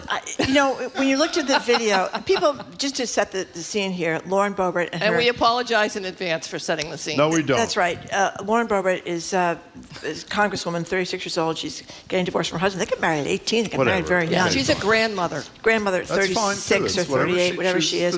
And that, well, she doesn't choose to do. She had nothing to do with becoming a grandmother. That wasn't her. Anyway, she's got her boyfriend there, and she's a big Christian. She's a big conservative. She's anti-drag stuff and everything. Nonetheless, she's going out with a guy who basically runs a gay bar that's all full of drag shows all the time. I don't know if she knew about that, but in any case, they're watching Beetlejuice. They're watching Beetlejuice in a theater. At a theater, Colorado, and they're caught on the theater camera because she got in trouble. Well, maybe you should take it from here. All right, so she's at the musical, and she's asked to leave. And she leaves, and the theater says they asked her to leave because she was vaping in the theater and was singing along too loud. So I don't know about you, but when I get caught doing something wrong and I don't get charged for the full thing, I just quietly go on my way, right? If a cop Not me, you know what I do? I say, is there a video? And if there's not a video, I would just say, oh, sorry I Exactly. vaped. I'm sorry I sang. I'll go on my way. But she didn't. She pushed back and said, I was just enjoying the thing, blah, blah, blah. So somehow, this is the other terrifying thing I'd love to talk to Carol Rose from the ACLU about. There is a lot of surveillance of the theater. And that was troubling. It got released. And not only was she vaping and singing along, what but else was she doing? And her date were feeling each other up in a very aggressive way, kind of like in high school, which you might have done. And you can see clearly where his hand is and where her hand is. And they were basically having over the clothes heavy petting. That's right. But Marjorie has a really penetrating question here again, so to speak. What is it, What was the Marjorie? question you raised it looked repeatedly? it looked like it was in high speed. It was kind of like a buzzsaw groping kind of thing. It was very aggressive. The breast fondling, not the other thing. Yeah. The breast fondling. The breast fondling was very, very high speed. It was very odd. She also, she made the middle finger salute to all the ushers when they tried to get her out. Right. And she initially said that the vaping was not vaping; it was some fog machine. Well, wait a second. Ask her the question. Was the breast fondling speeded up? That's what she wants No, I to think know. that's what he was very aggressively fondling. You think so? Yeah, I just want to say a couple of things. First of all, Please. Beetlejuice is either very boring or very exciting. Yeah. Right? That's my take of what must be happening here. Beautiful point. I don't want to fetish shame anyone. I'm very sex positive, but you don't have an expectation of privacy in a movie theater, right? You do not. So you can't have public sex unless you have an expectation of privacy. So it wasn't sex, but it was still. And, basically the hypocrisy of this woman who is saying that, drag queens are going to come after your kids. Oh, yeah. And she's at a musical which kids go to with their families getting felt up by her boyfriend, who she did have a great line, though. She said, that's what I get for dating a Democrat, right? Is that what she said? That's what she said. I also felt bad because I think I like her a little bit more right now because of this. There's something about her now. God. But I also feel bad again because I know Marjorie Taylor Greene got a good kick out of this and made her hate her more. By the way, I hate want you to know, I don't know about you, Marjorie, I have not heard an adult use the term felt up or feeling up in maybe 23 years. Yeah, I know. That was the term back in middle I may or school. may not know someone who at the Exeter Theater, when they used to have the Rocky Horror Show, may or may not have done the same thing. Really? Exactly. At least she was like 21 or 22 when it happened. Yeah. That's amazing. I don't I know like who her she quote was. when she's very upset, big Christian, talking about her Christian beliefs all the time, stating things like, take your children to church, not to drag bars. Right. Well, But obviously you can't take them to Beetlejuice either if she's sitting in front of you. So we'll have to see what happens with this romance because he is running a bar that hosts drag shows, Yes, right? Well, yes. why would you date her? I mean, obviously, because that's what happens if you go to a movie theater, I guess. When you said a minute ago, I assume half in jest, but I need to know, when you said I like her a little bit more, I know you're not a fan of hers. Did you mean that, right? Well, I don't like the hypocrisy about it, but there is an entertaining part of it. It's like, when I talk to Congress people and I ask, do you think you could beat Marjorie Taylor Greene in a fist fight, which is a question I don't ask on the air, but I do ask, and every one of them says no. Okay, She's tough. She's tough. Yeah. Well, she's the gym rat too. Yeah, I mean, yeah. she's A lot big of time gym rat. upper body strength. Although there. one elected official did say, I really do want to grab her by the ear, though. Whoa. Really? That's another fetish thing. So, and this is a serious question. Yeah. We discussed, like everybody does, we waited until the Globe covered it so we wouldn't be too embarrassed. Yeah. Susanna Gibson having sex with her husband, pay for sex on Yes, TV, and yes. you could instruct them theoretically Yeah. what sex act you want. She's running for the House of Delegates in Virginia, which really matters. As a Democrat, Yeah. it's a very thin margin. I think it's a 4-vote margin, and obviously her seat matters. We were debating, particularly in the wake of Donald Trump, for whom she has no love, from what I understand, whether or not that helps or hurts her. What do you think? Well, I mean, I think in this country it always hurts. I'm It actually, does? yeah, I'm Except not, for him. Except for him, right? Because he's just not part of the world. Yeah. I mean, Trump, you can't compare yourself to I Trump. agree But with that. but I also, I continually say, I don't demonize sex work at all, and I don't demonize. None of us want our little boys and girls to grow up, sons and daughters to grow up to be sex workers. But at the same time, we live in a society where we sell our bodies all the time, whether we're football players or we're construction workers. There's all sorts of things that we do, and anytime we cannot demonize I'm with you. sex workers, we If they're should do that. safe. If it's safe, That's what they do. That's what they do. I'm what totally she's with doing you. is also, a step away from actual contact, from what I understand, and it's a business. It's a billion-dollar business in this country, and around the world. And Now, if does it's safer NBC and legal. Sports, Boston, or no, NBC, wherever you work, Boston 10, whatever it NBC is. 10 Do they have Boston. enough money to hire an expert to see if that video was sped up? Because Marguerite is really consumed by it's this very issue. bizarre if you The see whole it. thing is, it's just all bizarre. I mean, who goes to a...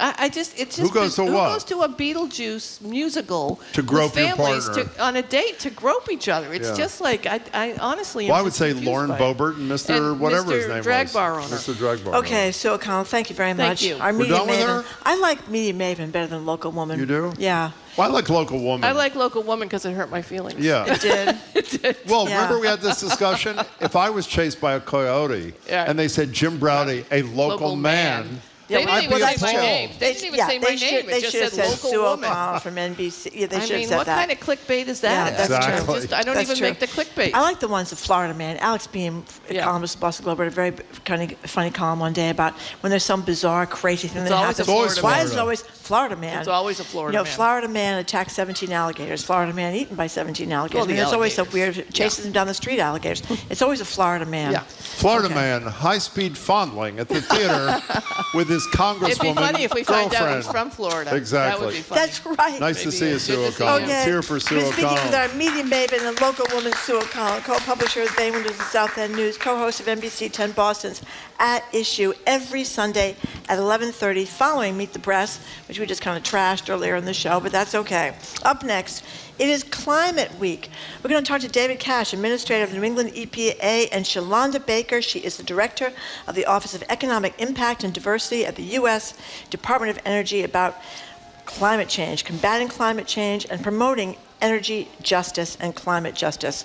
And also about Maura Healey just banning the purchase of plastic bottles for the state workers in Massachusetts. You're listening to Boston Public Radio 89.7 GBH. We're at the Boston Public Library, streaming at youtube.com/GBH News and facebook.com/GBH News.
Welcome back to Boston Public Radio. I'm Jim Browdy. She's Marjorie. We're live at the Boston Public Library, streaming at youtube.com/GBH News and facebook.com/GBH News. We'll be back at the library on Friday. Next Tuesday, a week from today, we're also back at the library. The governor, Maura Healey, will join us for an hour of Ask the Governor live here at the Boston Public Library. This week, thousands of activists and policymakers are convening in New York City for Climate Week, including our own governor, speaking of, Maura Healey, who announced the ban on all state agencies purchasing single-use plastic bottles. This follows the summer of wildfires, storms, record sweltering heat worldwide connected to climate change. Joining us now on what our government is actually doing on this is David Cash. David's the administrator of the New England region for the Environmental Protection Agency. Ordinarily, he ends his appearance here with a poem, but I am told by the administrator that his colleague has the poem today. We'll find out. Along with David is Shalonda Baker. She is the director of the Office of Economic Impact and Diversity at the United States Department of Energy, and I'm told you are the poem possessor. Is that correct? Is that correct, Director? Stay tuned to find out. Okay, fair enough. A woman of mystery. Thank you. Okay. Well, let's talk. I mean, I think for a lot of us, this summer was a real scary summer, kind of like, oh my God, the stuff I thought was 10, 20, 40 years away seems to be here. So starting with you, David, what are we celebrating? Well, we're celebrating that we're taking action. We're finally taking action to address the floods that hit New England and many parts of the country and world. We're celebrating that we're finally taking action to reduce emissions of climate-causing gases. We're celebrating that as we reduce those emissions, we're helping local air pollution, which causes all kinds of health problems, particularly for communities, low-income communities, disadvantaged communities. So there's a lot to celebrate. And this administration has moved faster and farther than any other administration in terms of investments in clean energy technologies and the right regulatory structure to support those investments. So we're getting a twofer here in terms of our strengthened regulatory posture and the investments that will allow families, companies to meet the standards we do to avoid the wildfires of the future and the floods of the future. Shalonda Baker, before we get to what you're celebrating in your office, I have to say I hadn't heard of the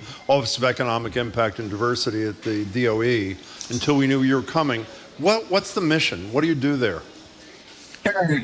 Well, in all fairness and honesty, I'll say I never heard of the office before I was asked. So, our office was formed in 1978. We have an extraordinary mission and a unique mission within the department. So you may know about DOE. I mean, we are traditionally a research and development outfit that is now moving into, research and development. We're now moving into infrastructure development through the Bipartisan Infrastructure Law and Inflation Reduction Act funds that we receive. But my office was formed explicitly to ensure that Black and brown folks, minority communities, were a part of the energy economy. So we work with minority businesses, we work with minority serving institutions. So think about our historically Black colleges and universities, and we make sure they are actually availing themselves of DOE opportunities. We also have an explicit research and policy mission to advise the Secretary on the ways in which DOE programs impact communities of color across the country, and to actually issue reports and provide analysis on how the energy system is impacting communities along social dimensions, environmental dimensions, and economic dimensions. So I have been so delighted to lead this office for the last year and a half or so, and also make sure we're living up to the statutory mandate. Director Baker, I want to stay with you. By the way, we should have mentioned the dreaded local angle, as you were a professor at Northeastern as well. Yes. So, when people think about racial equity, and we talk about it a lot on the show, I have to say, I don't think most people think it in the context of energy. Obviously, that's your job. Explain to us what some of the issues are that arise where racial equity is front and center. Oh my gosh. So I love the question.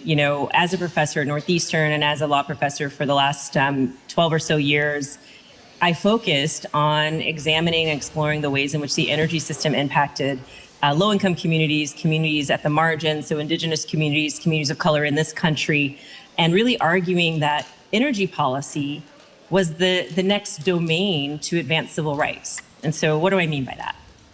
David mentioned, and actually we opened the show by talking about climate and the extreme climate impacts that we've already begun to see around the country.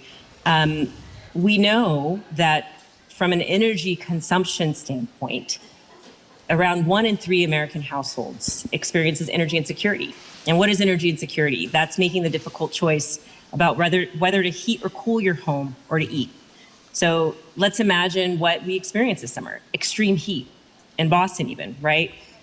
Folks that can't afford to turn their air conditioners on at a reasonable level don't have access to life-saving energy for things like dialysis and other sort of life-saving respirators, that sort of thing.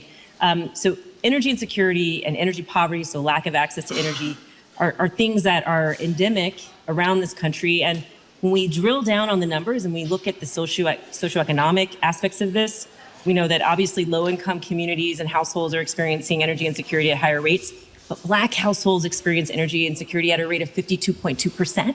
That's data that comes straight out of the Department of Energy. Latinx households experience energy insecurity at a rate of 47%. So when I talk about energy policy being the next domain to advance civil rights, I'm talking about students being able to sit in the classroom during a heat wave, right? In places like Dorchester and Mattapan. I'm talking about a mother being able to keep her lights on and not conserve energy in America. I mean, that's happening. I'm also talking about environmental injustice. And so as someone who came from the New England area, I know very well some of the environmental injustices that exist within the area where certain communities are housing polluting industries, polluting facilities, not least of which are, energy facilities. So a lot of our fossil fuel generation has been housed in low-income communities and communities of color. So energy policy, when we think about the energy transition, this is where we're going to fight our next civil rights battles. You know, this is very personal to you, too, though. I read the story about your dad and where he grew up and the health consequences. Tell us that quickly before we get back to David. Sure. So I'm an accidental sort of an energy justice person in many ways, but my story is an American story, but I'm a Black American. And I already mentioned the data. My mom raised us in a household that was energy insecure. So, we were often making those choices between heating or cooling the home or eating. She was a single parent. She was a government worker, so she wasn't in poverty, but she, like many Americans, struggled to pay her bills. And when we think about my dad, so going to my dad's lineage, he grew up in a community called Port Arthur, Texas. And Port Arthur is the birthplace and epicenter of the modern fossil fuel industry. It's where tons and tons of refineries exist. Some of the largest refineries in the world are there. It's a low-income Latinx community, Black community. And my dad was raised in that community on the fence line, breathing in the toxins from one of the largest oil refineries in the world, the Texaco Motiva refinery, which still is there. They've since raised the housing projects where he grew up. But my dad died in his early 50s. I never got to really have a relationship with him that was meaningful. His mother died when she was 34. His brother died when he was 38. Oh my God. So my family tree is littered with the evidence of the energy injustices and environmental injustices that are a part of being an American in this country. Administrator David Cash, I don't know if we've ever discussed with you in your visits here about whether or not there's an EPA role in terms of this racial equity thing. And I read about this Justice 40 initiative that I know the president implemented shortly after he was elected. Explain what it is and explain what your role is in the kinds of things that Director Baker's talking about. Well, let me just say that we work hand in hand with the Department of Energy and Director Baker's office. That's what's phenomenal about the all-of-government approach that President Biden and Vice President Harris have moved us forward with. But the EPA deals with this all the time. Give us an example. Let me give you one example. So with the Inflation Reduction Act, EPA is getting $41 billion. Billion. One of the biggest investments in climate change. $27 billion of that is going to a variety of different financial institutions that are going to unlock funding to exactly these communities. The statute says these fundings have to go to low-income and disadvantaged communities. And so, billion after billion of dollars are going to those kind of communities exactly to solve these kinds of problems. And I'll give you a quick example. I was lucky enough yesterday to be in West Springfield, Massachusetts, celebrating 25 new electric school buses that the Lower Pioneer Valley Educational Cooperative is going to use. Now, West Springfield is a community in the valley, higher asthma rates than other places in the state and New England, black and brown communities. And, the kids were great. The kids sang us Wheels on the Bus, which was pretty awesome. And then we took them on a bus ride, and I heard a teacher ask a kid, "Is this different than your bus?" And he said, "It's quiet and it doesn't smell."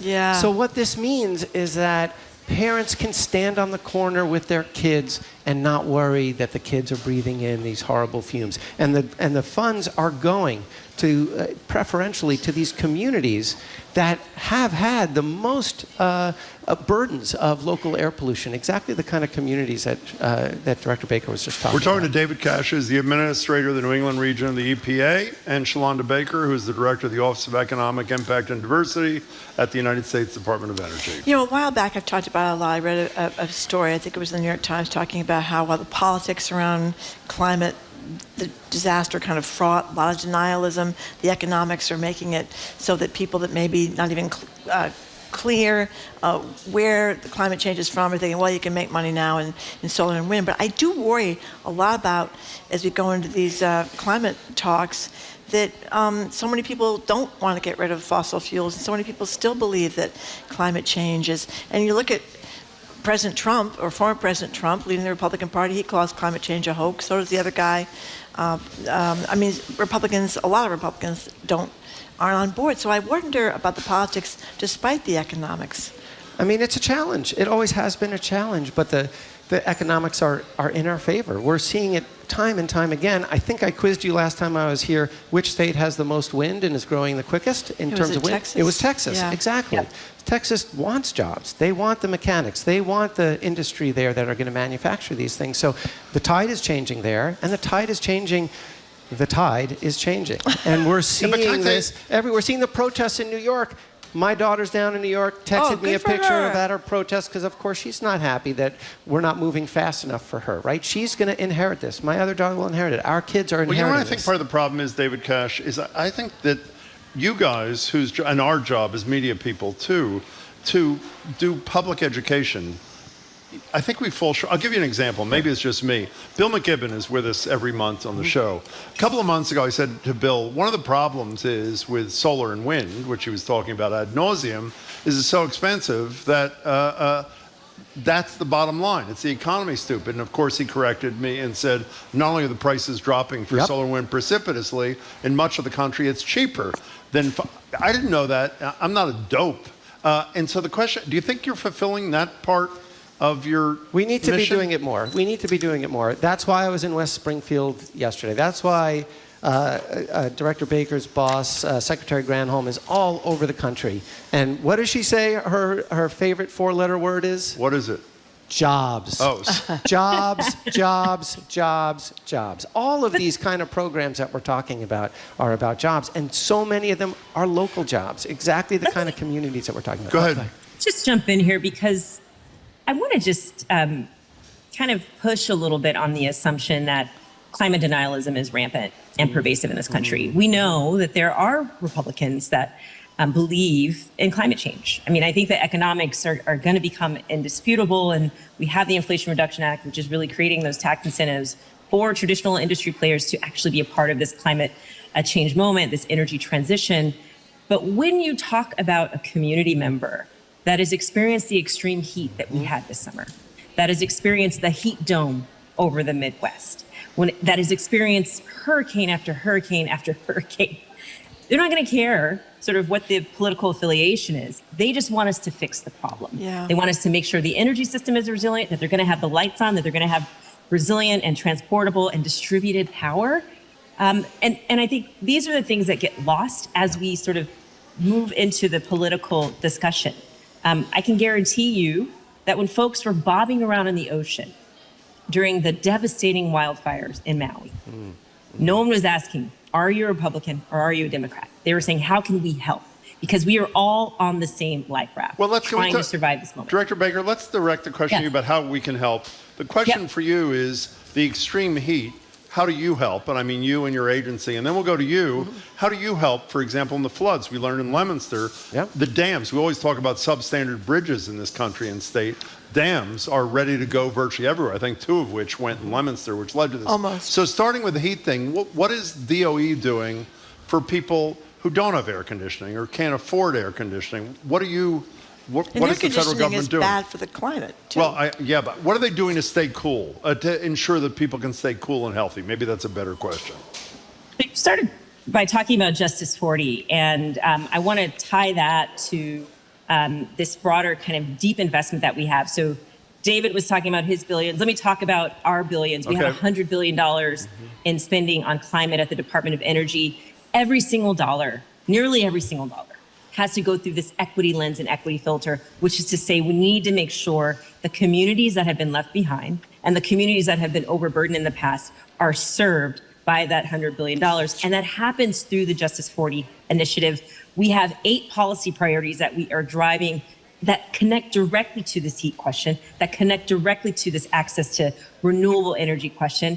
And we're hoping that through our work, through our accelerated efforts over the next 5 to 10 years, because we don't have a lot of time, we are actually going to change the way people experience climate, experience comfort, heating, cooling in their home.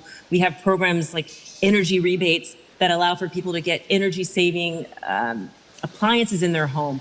We have, the types of industrial development that we need in batteries, the investments in EVs, for example, that are actually going to move the needle for folks, and people are going to begin to feel those changes in their communities. So that's how we are laser focused every day on the equity question. We're laser focused every day on the climate questions and the impacts of climate change on the most vulnerable. David Cash, how about the climate issue I raised? From flooding to dams to first there's flood insurance.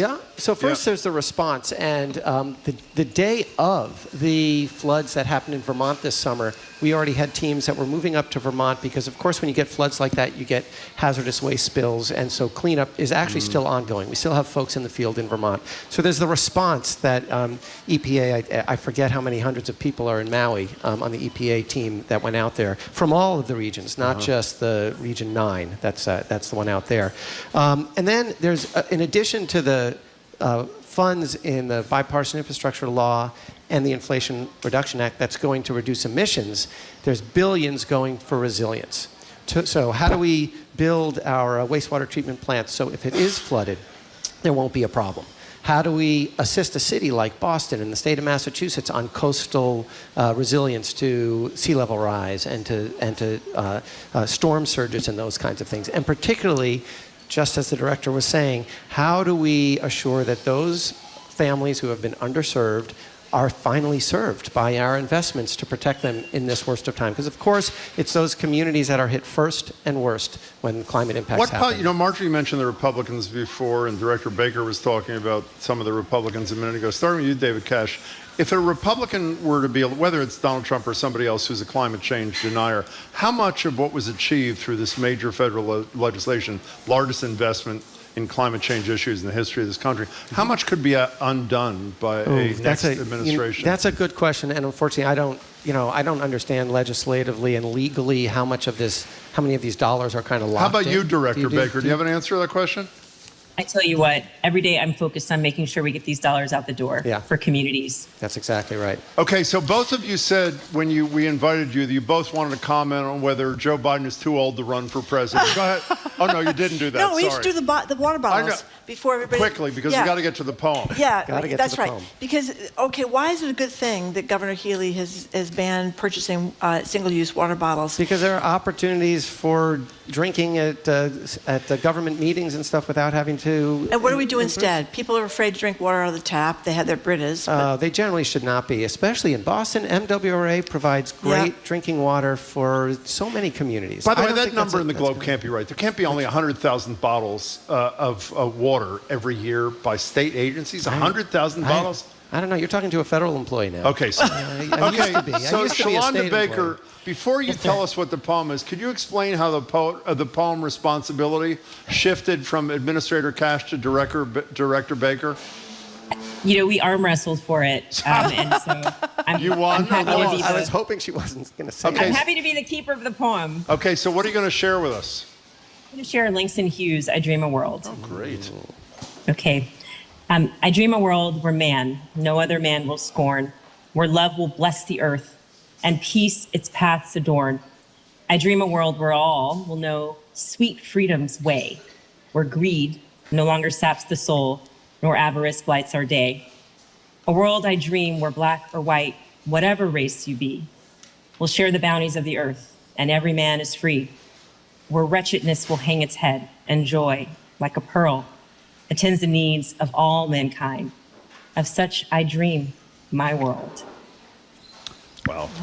That was pretty great. Beautiful. That was really That good. was great. That was great. Okay. Director, it's an honor to meet you. Okay, but we have to find out before we go. So we can't. So when you come to a place at the library, you're going out for the day, and you get thirsty.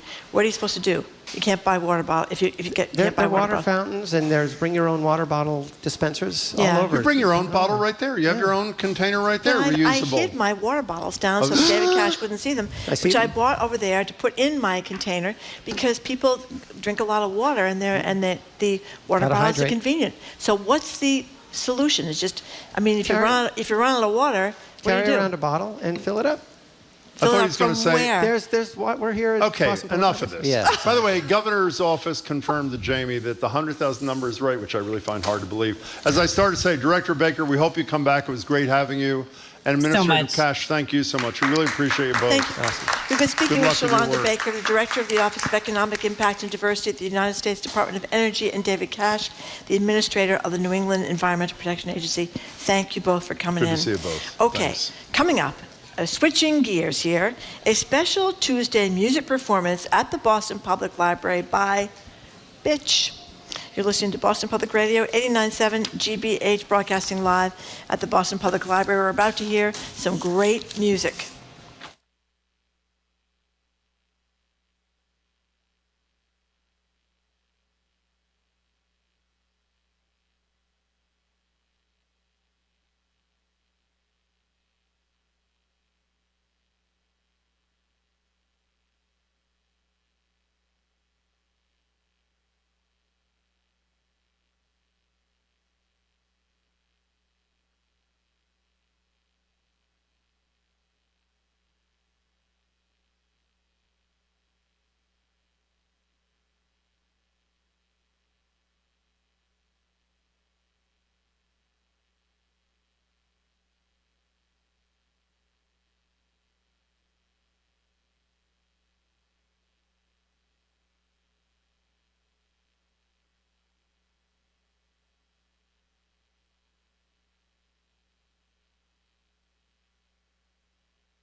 Welcome back to Boston Public Radio. We're live at the library. Jim Browdy, Marjorie Egan, streaming on youtube.com/CBH News, facebook.com/CBH News. Next Tuesday, the governor's with us here. Maura Healey will join us for an hour. Tomorrow, Queer Eyes, Jonathan Van Ness is back. That is Wednesday. Our next guest made a name for herself in the folk and indie music scene with a brand of colorful, feminist pop music and an eye-grabbing name that we've been promised we can say without getting fired. So, Bitch is here with us. Hello, Bitch. How are you? I know no one's ever done that before. Tomorrow night, she's going to be performing songs from her 2022 album, which is great. It's called Bitchcraft at City Winery, Boston. Right now, she's gracing her with her presence for a special Live Music Tuesday. It's great to meet you. Thanks so much for being here. Thank you for having me. Okay, well, let's start with the name because, as Jim just said, you know, we have all these words we can't say on the radio, and one of them I didn't think I could say forever was bitch, but I've said it several times, anticipating your appearance here. It's really liberating, right? That's right. I feel like a new woman. But so where did that name come from? Yes, okay, and I was going to say that it does vary from town to town with what radio stations can say it and can't, so it's always been an issue in my career. But I named myself Bitch as a way to reclaim a word that's used to insult powerful women who take up space. And the joke of it is that my parents named me Karen. So That's a pretty good line. I'm kind of ahead of my time. Yeah. By the way, You know what I mean? I had the exact similar experience. By the way, I hadn't told you when I met you this morning. Marjorie said I should change my name to A-hole. Based on the, You should, same, Jim. so don't you think? should. A little bit, Absolutely. you know me, I Yeah. think. He's So a man. when I read a little bit about when I'm listening to your music last night and this morning, Annie DeFranco, who I love. Yes. So let me get the history story right.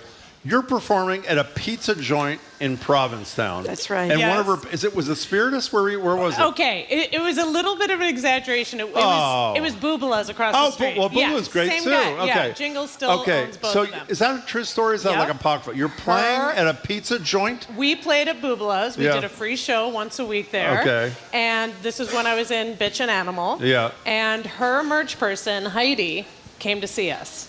And the rest is history. Took our tape and played our cassette for Ani, and she invited us on tour. And then you perform with her. And I know you're a friend with the Indigo Girls, who I Yes. totally love, who did July 4th a couple of years ago. Oh, good. You played with them too? Yep. Yeah, this year I've been on tour with them quite a bit. for this And record. go ahead, Marjorie. I I'm was just sorry. going to say, so you had an interesting childhood with you were playing the violin and your mother was teaching tap dancing? Yes. In the basement. So tell us about that. Yes, my mother is in show business, and she kind of gave up her dreams to be a mom and a, wife in the 70s, whatever, and she started a tap dancing school in our basement. So I grew up with this kind of rhythmic sound beaming out of our floors in my childhood, and I always think of that as what has inspired. I always either play with drummers or, as today, I'll be playing with beats. So I'm a very rhythmic person, and I think it comes from that early And why tap dancing. the violin? Woo! I do tell you this entire story in my show tomorrow night at the City Winery too. I started playing the violin after seeing it on Sesame Street. You're kidding. And I loved it. I don't have musicians in my family. My mom's a tap dancer and a singer, so it was very unique, and I just begged. I started like a year-long campaign when I was 3, and I got one when I was 4. Boy, you never know how Sesame Street can turn I things know. around. Who was playing the violin? Do you remember or no? Who's playing I the feel violin? like it was the cartoon dude in the overalls. By the way, since you mentioned City Winery, Marjorie's going to say it later. To get tickets, you go to bitchmusic.com or citywinery.com/Boston, which is a fabulous venue where you actually get to see the performers. Are you living in a log cabin now? I mean, when I'm reading about you, and I would have to say the whole notion of you, at least as I pictured you, and now as I see, log cabin and you don't sort of intersect. Yeah, for you me. should have been in overalls. So, right? was that- A log cabin. So did you have a log cabin moment? I did. And What was that's that where about? I started my album Bitchcraft in that log cabin. I had been living in New York for 15 years, and I just got sick of it and went to a log cabin. Where was the log cabin? It was in Michigan, northern Did it have Michigan. like water and There was water, toilet and but stuff? we heated with wood and Really? Yeah. And what's It the was- fun part of that exactly? The fun part, first of all, is I never stopped touring. So it's not like I was there just I see. hunkered down, you know? So it was a really fun place after being in the city. It was so much fun to come home to that. Yeah. And and then I left. Okay. But I imagine it was very peaceful. Oh, yeah. Compared to the constant noise of New York City. And Yeah. a great place to write songs. Why'd you not do an album for almost a decade? What was that about? Ooh. Bitchcraft was after I think 9 years, 10 years. Yep. Or something. What were you doing? I don't mean to pry into your whatever. No, but that's okay. What was going on? I had a brush with cancellation. Oh, really? Yeah. What it was was that a very about? hard time in my life. And Do you want to not talk about this? I mean, it's not my favorite subject Okay. because I'm still kind of sorting it out. Okay, fine. We don't have to- What are you gonna play first? Let's play something. Then Well, we can... it's interesting that you bring that up because it's the first. It's a great segue into the song "Easy Target" because I wrote that about Is this the Kavanaugh that one? experience. This is the one when Kavanaugh was. Okay, go ahead. I'm sorry. Yes. Yeah. So while I did write the song about kind of my own experiences about feeling like, a brush with cancel culture and like I can't speak, or that women artists kind of get critiqued more than I feel like my male counterparts did. But then I'm also writing it and watching Christine Blasey Ford testify. I came of age. I remember my first women's studies class in college, watching the Anita Hill trials. So to think about those women speaking their truths, and these men are still sitting there making Speaking of these laws men, about our bodies. And before you play, and you're going to play Easy Target first, then you come back, talk to us for a few more minutes. When you read or heard Jan Wenner, who basically controlled a piece of, maybe the most important piece of music industry criticism for maybe almost half a century, and his comments in New York Times, essentially that women and people of color who are artists don't have the intellectual wherewithal to be considered. What was your reaction to that? I mean, infuriating, and how off the mark, and how sad that person has been in control of like the narrative of who's in the Hall of Fame. Yep. And who got coverage in such an influential when I read that, the great publication. line from Me Too that has stuck with me forever is the Quentin Tarantino line when he said, "We knew enough to have done more." And I'm assuming that people in your industry, I mean, you're too young for this, but people in your industry knew who Jan Wenner was and who he had no interest in covering and helping, even if they're wildly talented. And almost everybody, except some guy who wrote a book about him, who trashed him as a misogynist and a racist or whatever, basically stayed silent for almost half a century. Yeah? Yeah. Oh, yeah. Well, there's a song in that, don't you? Oh, yeah. Yeah. Easy Target. Let's you do want to it. gently Let's do put it. down your Okay. headset, Okay. and then Bitch is going to be playing Easy Target, which I listened to last night, which is great. Okay, we're going to be hearing this music, Easy Target from Bitch. She's going to be tomorrow night at the City Winery. And for more information and to get tickets, you go to bitchmusic.com or citywinery.com. And she's almost ready to play for us over there right now. Easy Target.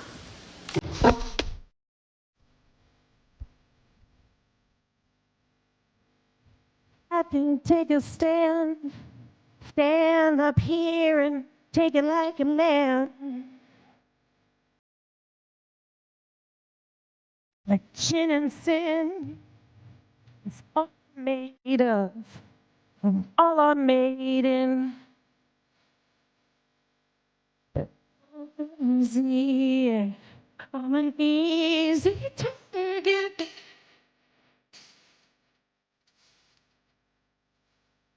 I'm an easy target. I'm easy, but at the end of the day,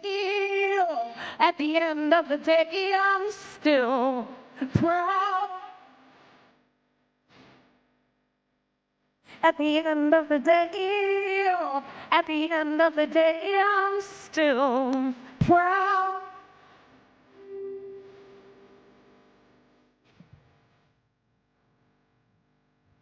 You take your aim, you stand right there and call me all your names. The skin I'm in is all I'm made of, and all I'm made in. I'm an easy target.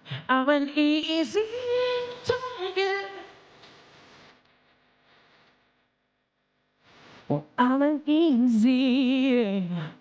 an easy target. I'm easy, but at the end of the day, I'm still proud. At the end of the day, I'm still proud.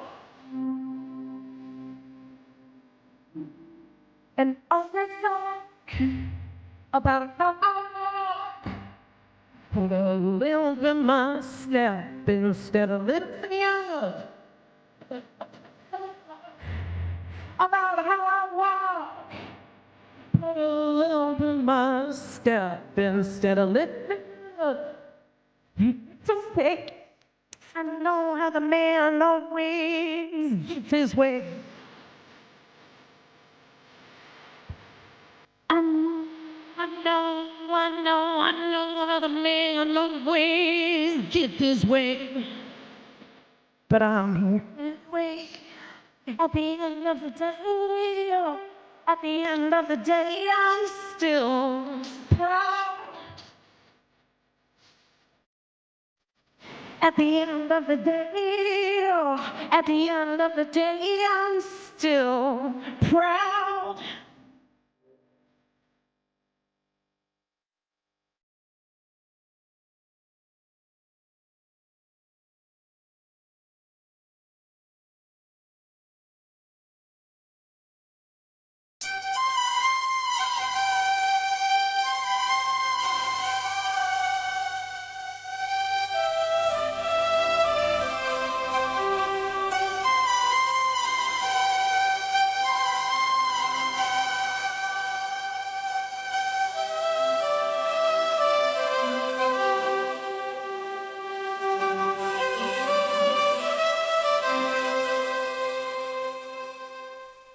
I'm still proud. Bitch and Easy Target. You want to rejoin us for a second here? Before we have a second song from Bitch in just a couple of seconds. But so I know it's a difficult subject for you, but I assume what happens, people went after you online. It made things very difficult for you. Yes. And it took a while to get back and wanted to come back out. Yes. I mean, you're reminded this has happened so many times before. I remember one of the most famous ones, the Dixie Chicks, years ago when they criticized Bush. Bush during the war in Iraq, and wrote a song about it as well. Yes. Yeah. So I hope you get a lot of support from friends and family. Yes, and it's been so liberating to actually start to be able to talk about it because, they say, I feel like in a lot of ways I took it on as truth. When people criticize you, it's really hard not to take it on. And second guess. Yes, and I've learned some things, of course, and I've evolved, but they say that shame grows in darkness. So it's been really good to be out there again and to feel like the support of my fans and it's also great to be on a show where you say you don't want to talk about something and we keep asking questions about it. That's my dream as a performer. It couldn't get much better. What's with that? What is that violin thing? I mean, that is it's a small fabulous. mini violin or something, It's right? odd. What is it? It's a Zeta. It's a 5-string electric violin. It's fabulous. And I grew up playing violin, as you know, and I thought it was a great idea to get the 5th string. And as soon as I started playing it, I was like, oh my God. I was just too confused. So I've always just taken that low string off. So it's a 5-string violin with only 4 strings. Is that true? on it. So what's the point? Why a 5-string? Yeah, well, because it also has the note that a viola can play. So I thought, more is better. Fair enough. But not true. So we got one more song. Well, before we do that, just for a second, how is the world, the performing world, treating you in 2023? So well. It is? Yeah, it's been really great. I feel so proud of the new record that I made, and I took my time, and I had that feeling like, maybe I'll never share it with the world. And I think when you're thinking like that, there was some way that I just wanted to make myself proud. And you mentioned the Indigo Girls. They've been a huge champion of this record. And yeah, they're such nice people. Let me make you more anxious about the crap you've lived. Can't wait. Now, one of the beauties of what we do for a living, Marjorie and I, we occasionally do a show that is unimaginably horrible. And it's true. And the beauty of it is, and we talk about it, we're both in agony afterwards. We call each other on the phone, we text. The beauty of it is, you get to do another one the next day. And redeem yourself. Right. Right. When you do something, like you can't generate a new song or a new album, whatever, the next day. What was your anxiety level when Bitchcraft was released in 2022 after this hiatus and all the crap you went through? I mean, it must have been intense. Very intense, yeah. So what was the signal? What was the moment? What was the thing? Was it the Indigo Girls? What was the thing that said to you, I did it. This is exactly what I wanted to do, and I'm happy and I'm here. You know what I mean? Yeah. I had a few voices along the way. My old manager came back into my life after she heard the song. She was like, oh my gosh, just That's really great. Excited about it. Amy Ray called me kind of over the moon, like, this is your best album yet, So I just had a lot of urging on and encouragement from my peers, which I think made a lot of difference. Also one of the great yellow outfits in the history of yellow outfits. Thank you. So wow. you're no longer living in the log cabin, though, right? No. Yeah. No. Why'd you leave? I went to LA because Okay. I was ready to kind of be back in the world. Okay. Okay, Yeah. you're singing Pages. Tell us a little bit about Okay, I'm singing Pages. When you see my one-woman show that I'll be doing tomorrow, I have these giant oversized notebooks all over the stage, and I've been writing poetry since I was about 10. And so I think of my poetry practice and my writing practice as a healer in my life. So this is a breakup song, Pages, but it's also a love song to my notebooks and to, the act of self-creation, I guess. So I wrote it at the end of a chapter in my life, and so... I heard it. It's great. You want to Okay. go do it? I'm ready. It's Bitch doing Pages. This is a singer-songwriter, Bitch, going to be performing tomorrow night, City Winery in Boston. And if you want to get tickets, you go to bitchmusic.com or citywinery.com/Boston. This is a breakup song, but a healing song, Pages by Bitch.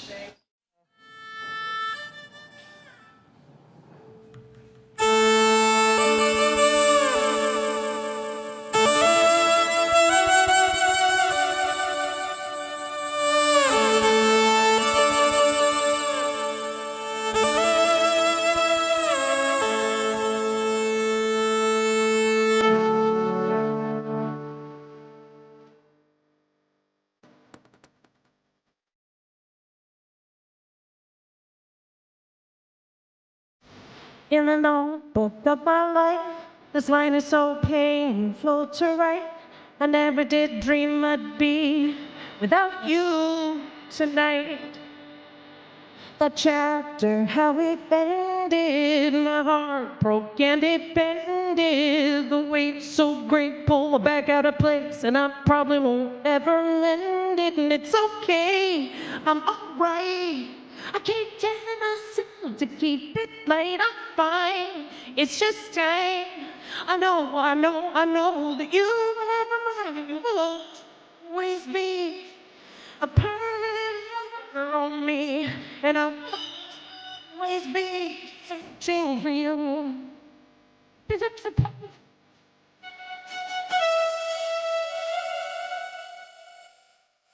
One week.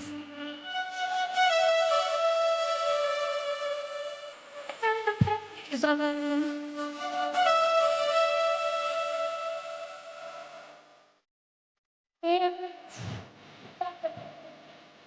pages, and now I'm all alone, all the way over a time zone, so far from our old home or the streets we know. And I'm halfway down the road of my life story. And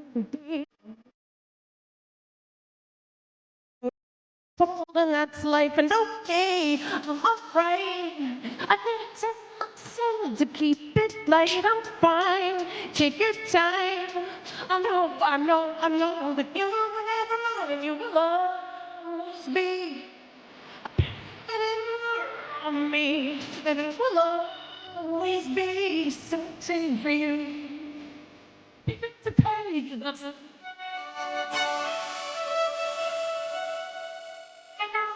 One big thing.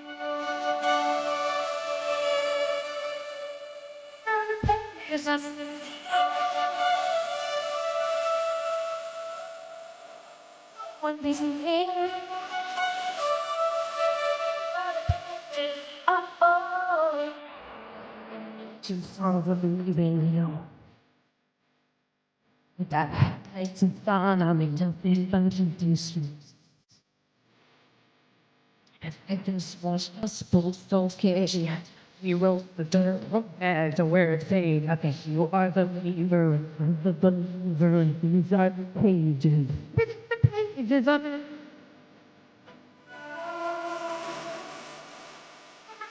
Pages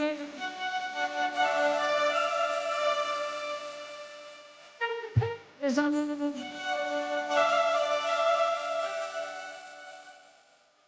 One these are the pages, these are the pages. Oh.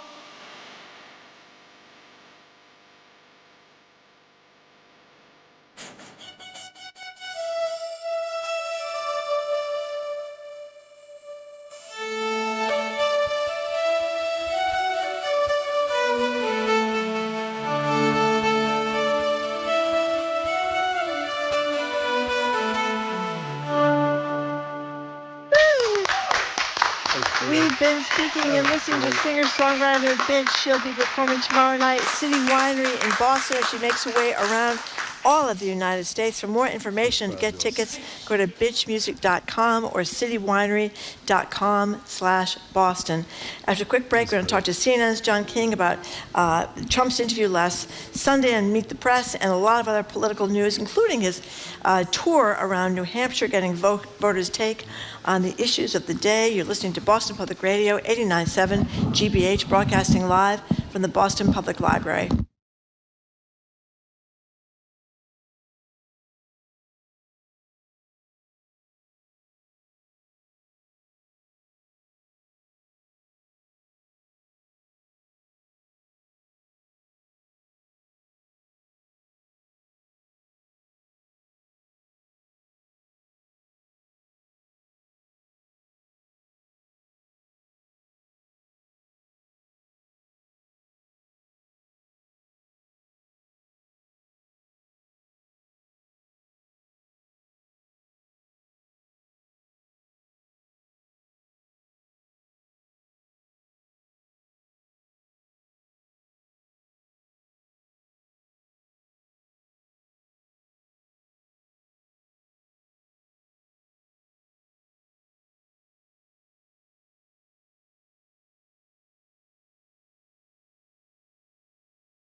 Welcome back to Boston Public Radio. Jim Browdy and Marjorie Egan live at the library, streaming at youtube.com/GBH News, facebook.com/GBH News. Next Tuesday, week from today, the governor joins us for an hour of Ask the Governor. Joined now, though, on Zoom by CNN's John King, chief national correspondent, also behind the new reporting project, All Over the Map with John King. Hey there, John. And definitely not the governor. You are not. Definitely not the governor. So, we knew that. John King, you've done debates. Kirsten Welker, that's on NBC, has gotten a lot of criticism for her. It wasn't a debate; it was an interview with former President Trump last week. Your colleague Kirsten Collins was criticized before CNN was criticized Caitlin Collins, excuse me, for doing the town hall earlier. It's really hard, I think, to do an interview or a debate with former President Trump. Chris Wallace has been doing debates for years. He's very good at it. It was really difficult for him during the presidential race. So how do you handle interviewing or doing a debate with the former president when he tells all these lies and you have to instantly fact check him, or people think the lies are true? Right. So he's very tough. There are different people who are tough interviews for different reasons. Trump is a tough interview because he constantly interrupts you. When you try to fact check him, he continues to interrupt you. When you say, no, sir, that's not true, he just tries to bulldoze over you. And so different anchors, different interviewers will have different styles. And I'm not here to criticize anybody. You have to decide what you're going to do going in, right? And so part of it is you have to push back on the obvious stuff. And part of it is you have to trust the common sense of the people watching. Number one, when he's just being a bulldozer, you don't want to be a jerk, because then he turns that to his advantage, right? The media just wouldn't let me finish a sentence. The media kept interrupting me. And so is there a sweet spot? I would argue every day with Trump is a little bit different. But the goal of an interview like that, and I know there are people saying don't talk to Donald Trump at all. Well, that's fantasy land. I'm sorry. You can get mad at me if you want. It's the leading Republican.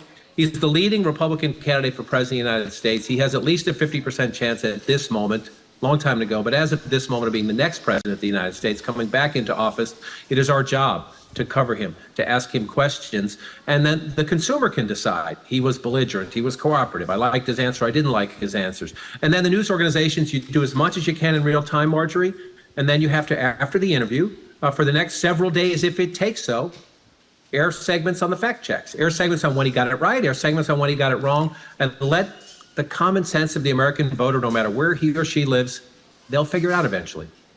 We're talking to John King. Speaking of Donald Trump, part of your most recent reporting all over the map is a little bit to our north, where you were last week in New Hampshire. You talked to a lot of people who voted for Donald Trump in 2016. Some are staying, some are not. Give us, as best you can, sort of a capsule of what you encountered in New Hampshire. Yeah, the first piece of this series, the New Hampshire piece of it, is on CNN.com right now if people want to read it in full. And I'm going to be on Anderson Cooper tonight unveiling a produced TV piece of it. So what's the takeaway? Here's what I'll say. A couple quick points and then follow up as you wish. There's no question Trump has a significant advantage right now in New Hampshire. You see it with your eyes in terms of the signs and the visibility. You hear it from the people when you talk to them. I will say what's interesting. You're talking now. We don't have the exact date of the New Hampshire primary yet, but it'll be early next year, probably in January. So you got 3+ months, right? So Trump's ahead now. And the question is, does anything change? Is it the legal cases? Is it his performance? Does some other candidate suddenly start to build up momentum and support? Even a couple of the people we talked to who were very solid Trump supporters said that they don't see the same day-to-day enthusiasm. It's not at the level it was at this point in 2015. Remember, 2016, New Hampshire was his first win. So that's something to keep an eye on. They're still with Trump, but they say they don't feel the juice like they did back then in 2015 heading into 2016. So you keep an eye on that. Several of them also said that they were open to changing their mind, these Trump voters. So can somebody else start to move up? And does the inevitability of Trump, the invincibility of Trump become a question? Another thing, Jim and Marjorie, that is depressing to me, 35 years ago was my first campaign, 1988, the disillusionment, the disaffection, you find it all across the board. Democrats, Republicans who just don't trust government, especially national politics, are just disgusted by it, to the degree that many of them who would be participants in the primary are just deciding to sit on the sidelines. Yeah. That helps Trump. That helps Trump because he does have a hardcore group. So I get it completely, the disgust that people have. And one other last point, we did find a few former Trump people who were looking at Bobby Kennedy. They want an insurgent. Some of them liked Trump in 2016. They liked some of his policies. They didn't like the chaos, or maybe they didn't like something else. And they're looking for something else new and different. And they're finding it, at least for now, in Robert Kennedy Jr. So another something to watch. You know, from having read your reporting, John, that you just described, one of the takeaways I got that I mentioned to Marjorie is no one seemed to care very much that the guy is charged with a ton of crimes, including an attempt to overthrow the government of the United States of America. Is that a fair reading, that just wasn't on virtually anybody's radar? Well, like I talked to one guy, Pete Burdett, 21-year Navy veteran who was for Trump last time. Met him in 2015, was very impressed, voted for him. He's for Nikki Haley now. He says in part because every time he watches Trump, he's talking about the past. He's still fighting the last election. He's airing his grievances. He wants a president. He does not want a whiner. So he's moved on. Among the Trump supporters, again, Jim, I don't want to. If you're anti-Trump, I don't want to raise your hopes. Not my job. Trump still has significant support. But even, one of these fishermen, Andrew Konchak we talked to, struggling fishermen trying to work hard on the water, these blue-collar guys, really hard workers, whatever you think of their politics, out on the water sometimes 80, 100 hours a week. He said it has hurt Trump some. He's one of the Trump voters who said the enthusiasm, the support is not as deep as I remember it back in 2015, heading into 2016, and he thinks the legal stuff is part of it. He's not ready to shift yet. He's still with Trump. But again, he said he's going to keep an eye on DeSantis in his case as his second choice. So look, Trump is solid, but again, 3.5, 4 months, it's a cliche, but it is a long time. And you know what else? That same gentleman you talked to, Mr. Konchak, that was out on the water all that day, a commercial fisherman, he describes the Republicans as the party for the working man, and a lot of that has to do with windmills, fishing regulations. I mean, we talked to gentlemen from the fishing industry here when they're having a big fish pier celebration of the fishing business. Fishermen are pretty upset about the climate regulations. Right. And yet they're not climate deniers, Marjorie, and I think that's a key point, right? They see it every day. The water is warmer, the fish are different, the storms are more severe. They're not saying there's not a climate crisis. They just don't trust the government, and they think that you need regulations, you might even need quotas that might hurt them, but they don't think they're being listened to. They think they're being ignored, and you find this across the blue-collar industries where people work with their hands. My first campaign, I said 35 years ago, right? Michael Dukakis only won 10 states, but he won West Virginia. He won Iowa. Farmers, coal miners, blue-collar people were voting Democrat then. They're voting Republican now. That's one of the biggest changes in American politics in my 30-plus years of doing this, because in the case of the fishermen, they want less regulation, and they think less regulation will keep them, they think their industry's dying, and they think with less regulation, they'll stay in the water a little bit longer, and they think the people who are pushing what they call the Green New Deal, they think the trenches to do the construction of those wind farms, they think the trenches to bring the power on shore, the cables, are going to destroy the fragile habitat that pays their mortgage. We forget sometimes, especially those of us who have good, comfortable jobs, why do you vote for this person? Some people make a very basic economic decision. Who do I think is going to have a policy that keeps me working longer? Right. Agree or disagree with the other 8 or 10 things they're talking about? That's how a lot of people vote. Their pocketbook, their livelihood. We're talking to John King. This is just one person's opinion, but if I had to pick the president or the candidate for the presidency in the last several decades, who I think, if there were objective voters left in this country, which I don't think there are, or very few of them, I don't think I've seen a president who has a more honest connection to working people than Joe Biden. And, as you would say, John, whether you like his policies or don't like his policies, it's amazing to me that the white working class in this country continues to be so alienated by a Democratic Party who's led by a working class guy from Scranton, who, in my opinion at least, continues to act like the working class guy he was growing up, I think, Jim, this is a place where maybe it's the president's age or it's his schedule. You can make your own decision. He's not out there, right?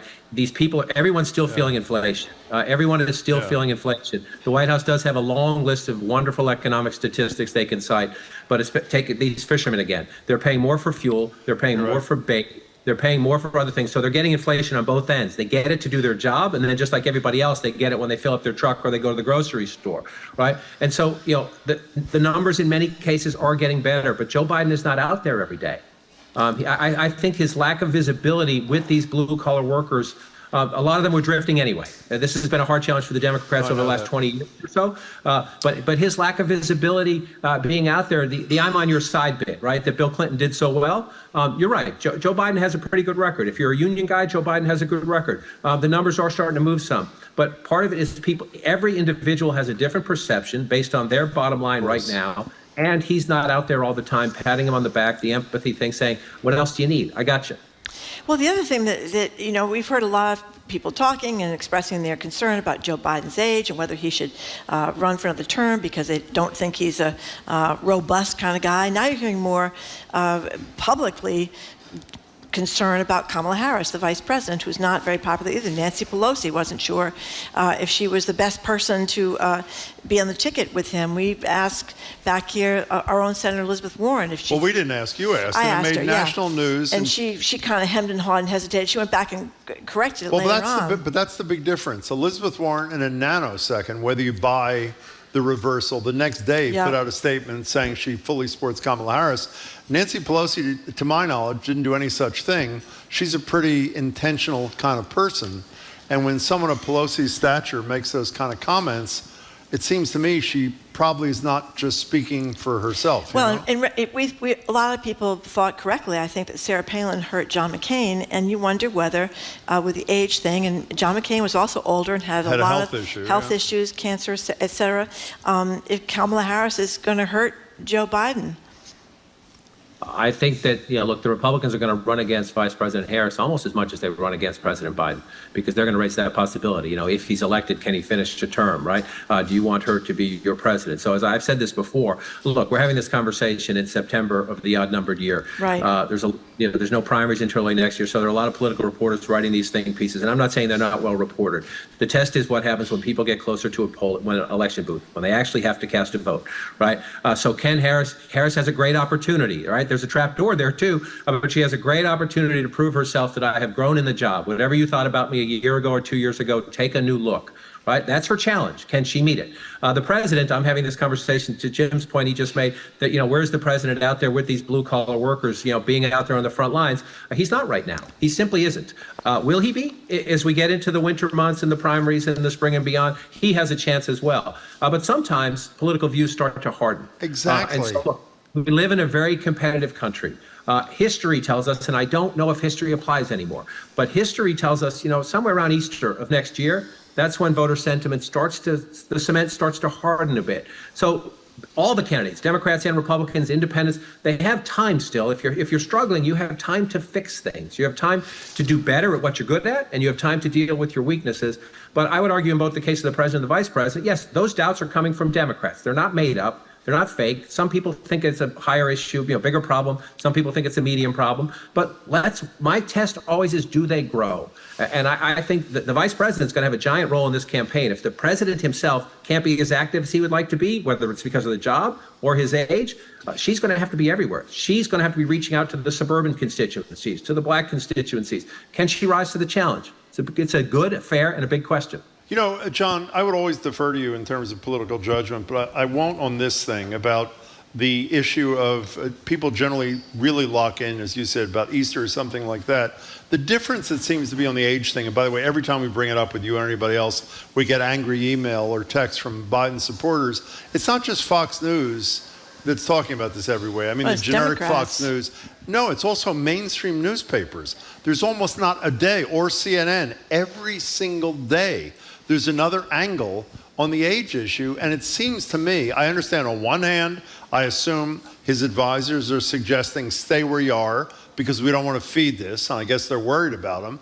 The flip side is if he continues not to be a presence at those union meetings, wherever it is, it allows this thing to percolate up that he is being shielded because of his age. So don't you think the time is shorter for him because of the intense amount of relentless criticism there is on this one issue, John King? Yeah, I mean, well, part of the answer to your question is not a direct answer to the question, is that they think that if they get Trump, it takes a lot of that away.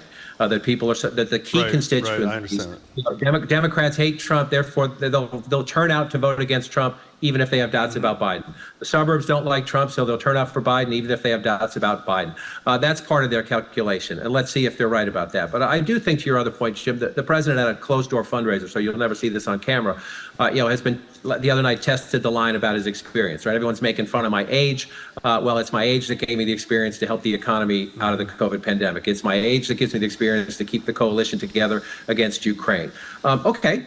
You can agree or disagree with that line, but it's not a bad approach, right? You can see the strategy behind it. Well, can he make it on camera, as he travels around the country, where people hear him and see him and say, "Oh, okay, well, maybe he's got a little spring in his step today. Maybe I'm wrong. Maybe it's too much. Maybe he's doing a little better than I thought." Only he can prove that. Nobody else can say. The White House staff, I'm not criticizing, they can't say, you should see the president's figure. You should see how long he's up early. He works late. That doesn't help. People judge these things with their eyes, their ears, and their guts. And they need to see them.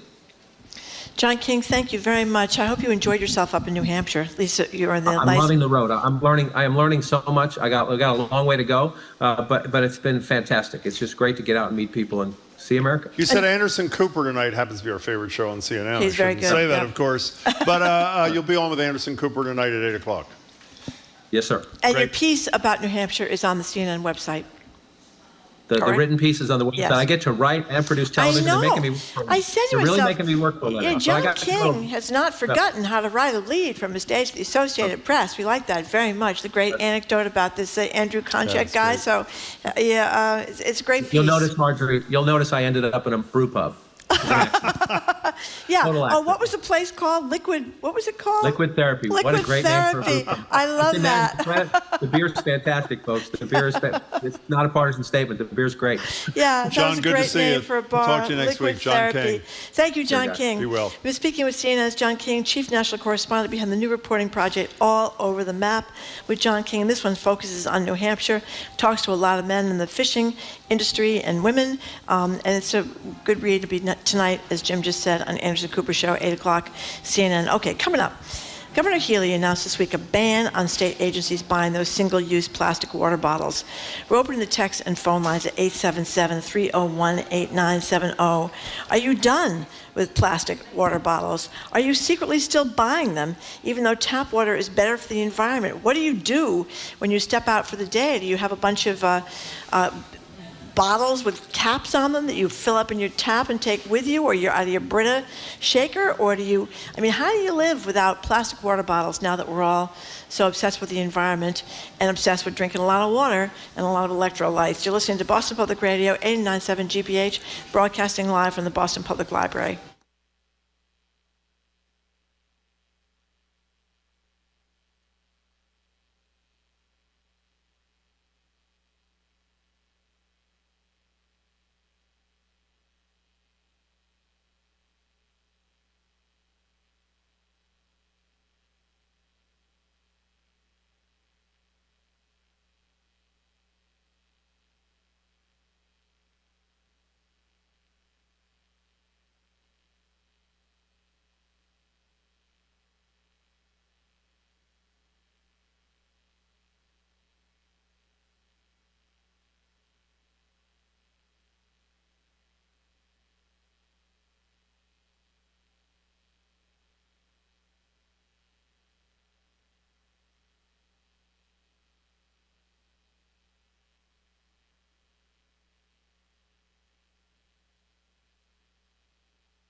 Welcome back to Boston Public Radio. Jim Browdy and Marjorie Egan. We're live from the Boston Public Library, streaming at youtube.com and facebook.com/GBH News. The governor will join us here next Tuesday, a week from today, here at the Boston Public Library.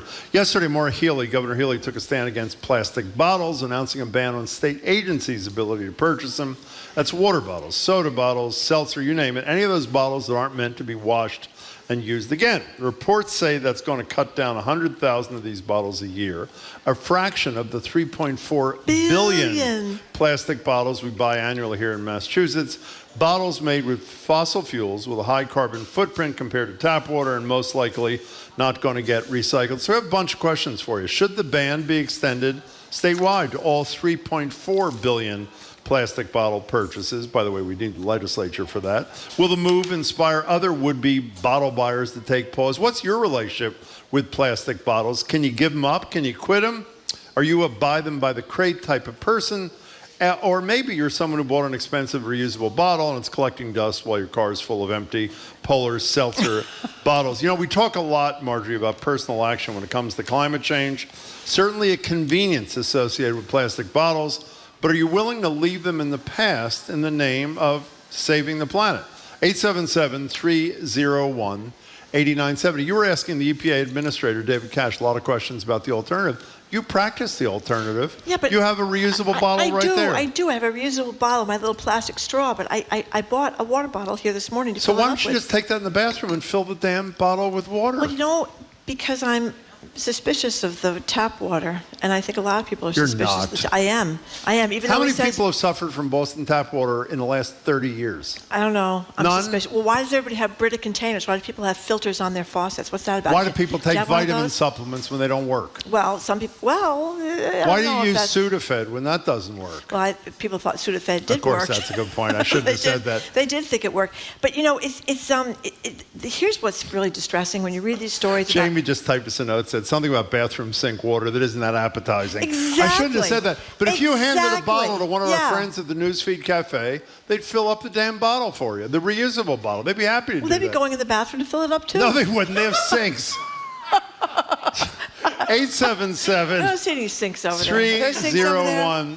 301-8970 is the number. And I by mean, the way, this is what a I learned dilemma. this morning, can I just add something to this? Okay, add something. I said to Jamie and you when we started talking about doing this story, why not glass? And I learned that not only is glass easily reused, which we know, it can be recycled endlessly without degradation, almost to the same degree aluminum cans. So water bottles, plastic bottles are number one on the problem Wait a minute, list. but did you read these stories though? I read the stories. You think you're doing the right thing, putting your glass containers in the single stream recycling, Yeah. but they're not getting recycled. But they're much and better. You know what They else? are much better, according to all the environmentalists. What was better is if you actually go and separate things, and that's what it used to be. You had to put Okay, that's not our tuna topic cans. today. Well, my point is that there's a lot of shenanigans going on in the recycling business. All those little triangles they put, you get takeout from the store, or you get takeout from that place, Weco or Waco, whatever that place is. Weco. You talk about everything arrives in Is a this plastic your excuse container. for ordering 2 water bottles every morning at the library? I shouldn't order 2 Okay, water so bottles. stop doing it. I should lug in all Thank my you for bottles holding from that home. up. I drink Very a lot good. of water. Thank you. But the point is to have all these triangles the on point? there. What makes you think you can recycle them, and you know what? You can't. You know what gets recycled? Number 1 and number 2. That's it. So you're putting 3, 4, 5, and 6 inside the recycle bin at home. They're not getting Okay, fine. recycled. Let me just And- say this. I have a and Polar Seltzer. You're putting the glass in your single stream, and that's God. not getting recycled. Okay. So shenanigans. Enough already. We're talking about afoot. plastic bottles. By the way, this plastic bottle that I have here, Polar Yeah. Seltzer, I did not want. I want you to know, Marjorie said, I am buying you these 2 Polar Seltzers, whether you Okay. want them or You not. get I just want those- to be clear. You get those every Tuesday and every Friday. We have a standard Against order. my will. Against my your will. Oh, yeah. Ask the people at the Newsfeed Cafe. I don't want them. Guzzle Polar Seltzer. I don't want them. You Did should I be open doing- them? You I should don't be even doing want an them. ad for Polar Seltzer. Okay, fine. By the way, Okay. you know where they're from? Worcester. They're from Worcester. That's absolutely right. The thing is, it's good that the state is doing this. More of us should do this. But I think there's a lot of cheating going on. I think there are people Whoa, like me sorry about that. who are not doing everything they should. Well, because- speaking of not doing everything they should, with all due respect to the Yep. governor, who'll be with us in a week, did you read the story? Her climate czar, whatever the hell her name is, I don't mean whatever her name is, I know her name is Hoffer, but her job, climate czar, the Yep. only one in the country, when asked the question by the Globe, would the administration support legislation to expand the plastic water bottle ban, they had no comment. No comment. I know. Really? If it's good, if it's important enough that's right. to ban it, it's state agencies. Go Why is it not important whole enough? Hog here. Whole hog or half hog is not good enough, Jim. No, half hog is really totally unacceptable. Okay, Lauren in the car. Thank you for calling. Lauren in a car. Hi, Lauren in a car. Lauren. Boy, this is such a sore subject. It is? Yeah, the whole documentary that we saw on what Marjorie's discussing was rather disturbing after decades of being so diligent. Yeah. But in terms of I share your. Oh, we were duped. We were so duped. Yeah. Plastic industry drove most of that. So in terms of the plastic water bottles, I'm a little frightful because, of course, we all drank so much water out of water bottles for so long. Yeah. But several years ago, I switched. I will not ever drink water out of a water bottle. Something about, if I remember correctly, microplastics. They only last about 3 billion years That's or right. something, right? They're Whatever all in it our is. stomach, Okay. floating around. So what are you doing? What's your alternative? And the water bottles. Well, I'm getting there. So, Okay. but just to educate ourselves, the water bottles, if they're over the plastic water bottles, if they're over a certain temperature, it can be problematic for our health, not just the recycling part. Yeah. And you never know where they are prior to getting into the store. So the solution is the Hydro Flask. And that is something you can buy at EMRS or REI. What's that made out of? What's that made out of? I have a Hydro Flask. You really do? Yes, I do. But it's not the solution, though, Lauren, because you run out of water in the Hydro Flask, then you have to get some more water. I mean, you go drive around with Fill it 5 up. Hydro Flasks filled up in your car. How about that, Lauren? What's the answer to that? The answer to that is I have a cooler in my car with about 5 Hydro Flasks. You do not. And yeah, absolutely. And I, because I'm a big water guzzler. You Me are? too. So yes, I do filter my water at home, not because I don't trust the water source, but more or less maybe the pipes. Exactly, but yeah, the you pipes. just have to make an effort, just like Pipes. bringing back to this grocery store, you know. Okay. Lauren. Wait a second. Before you go, can you raise your right hand? You have 5 of those things in your car right. in a cooler? That's what I'm going to do. I'm going to bring 5 Lauren, on Friday. Lauren, I'll send you. Would you like a photograph? Yes, I would. I swear to God, I would. BPR at WGBH.org. Not that I'm questioning you. It's just I am questioning you. I might even have more because I carry them. Like they're in all my bags. They're in a cooler in my car. Yeah. Lauren, here's a question for you. They weigh about 50 pounds by the time Jamie, you our fill them all producer, up. just wrote me a No, note. they don't. Lauren, here's a What? question. Here's a question. Marjorie wants to emulate you, but Jamie just typed me a note and said, Marjorie will bring 5 on Friday like Lauren, but she'll lose all 5 That's by right. Monday. I have a problem with losing What's things. the solution to that? I have a big problem with that. Lauren, okay. that was a great call. Thank you very much. Thank Do you you very believe much. she has And 5 bottles in the car? By the way, who was the water resources guy that said people look like you? Oh, Paul Levy. Paul Levy said Paul Levy and Jim No, it wasn't Browning, because it looked like everybody's me. in the It same- was 2 Jews. That's what it was. Let's face it, that was really where that was coming Well, from. he kind of looked we like don't you. look anything he alike. No, tall and gray hair and all that kind of Whatever, stuff. okay. Anyway, he told me when he was the big water resources guy that if you're worried about lead in the pipes, run the water for 20 seconds in the morning. You know, Yeah. you're worried about lead in the pipes, like Lauren pointed out. A lot of the Yeah. pipes are really old. Jim in Marblehead, what do you think, Jim? I can't believe, Jim, before you speak, I can't believe you asked her a question. What do you do when you empty it out? You fill it up again. That's what you do. But you a go lot to a of people sink are and fill it yeah, up. but look at the people that are concerned about. This is Kathy from Bourne. She What'd says, she you know, say? she says she's concerned about the faucet, wherever the water's coming from. I would think it could be filled with germs, especially it's in the bathroom, other people I forgot I touching said it the bathroom. and all that kind of stuff. She has a Yeti at home when I go out, but do not fill it from public sources. So there's a lot of concern about public sources. Okay, Jim, sorry to hold you up. What's Okay, up? let's go to Jim in Marblehead. Hi, Jim. Yeah. Long time and very appreciative listener. Thank you. Very nice of you. I commend the effort to decrease, if not eliminate, plastic water bottles. Yeah. But the broader picture is for businesses in Boston, when you go out to get takeout, probably 70% of the time you're bringing back a container with some drink in it and plastic containers stirring the food. So, you know, it's a much bigger issue, even though I think the water bottles, in fact, are more pervasive. It doesn't really answer the question. So, again, thanks. Love your show. Keep up the very good work. By the way, there are a lot of places, Jim was not wrong about that, but there are a lot of places now that have those cardboard boxes not the plastic containers, Yeah, which most I of them believe don't, are more environmentally friendly. Well, they are. Well, unless they're lined with plastic on the inside, which is one of the problems. You can't recycle those either. I deliver for Instacart. This is a text. I can't tell you the number of times I've shown up to deliver cases of water, only to be told by the customer to add them to an already existing pile of cases of water that they are hoarding. Ridiculous. If you already have 20 cases of water in water bottles, you don't need more. Oh, and someone says there's a Brita. They have a Brita makes a traveling kind of thing. I've lost I've lost the text, so I'm sorry. Okay. You know, by the way, I'm sorry to focus on this, but I can't get over it. The absurdity of you on the counter having one of these containers that's reusable, and then 2 feet lower having 2 plastic water bottles. Do you appreciate the absurdity of this? Yes, it's ridiculous. Okay, I hid them from David Cash when he was here. I wanted to see. I stashed them. I don't have them on the screen. You can't see me there with them either. I stashed them. That solves the problem, by the way. Yep. Okay. Okay. Do you want to go back to the calls? Okay. Let's go to Gina in Hudson. Thank you, Gina, for calling. Gina. Hi there. Can you hear me? Well, I think we can. Yes. Okay, great. Hi, Jim, Marjorie. Love your show. Thank you. Almost every day. Well, thank you a lot. Yeah, so I'm calling because I think we got to congratulate Maura Healey for doing the work of getting the water bottles out of the agencies. Now we need to get them out of the public schools. We do. Every public school system in Massachusetts, you walk in, they have the dispensers. Yep. And the kids are sometimes recycling at school, sometimes they're not.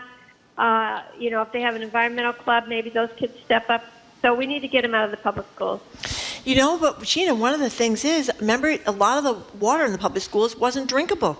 The fountains were, the water was bad, the pipes were bad or something. Remember those stories? Certainly in Boston, they had those stories. That was pretty scary. Gina, thank you for the call. You know, I believe, was Concord the first town that banned it? So. They well, I banned just it a got while a note ago. from a friend of ours who was in the audience. She may have left, Rachel.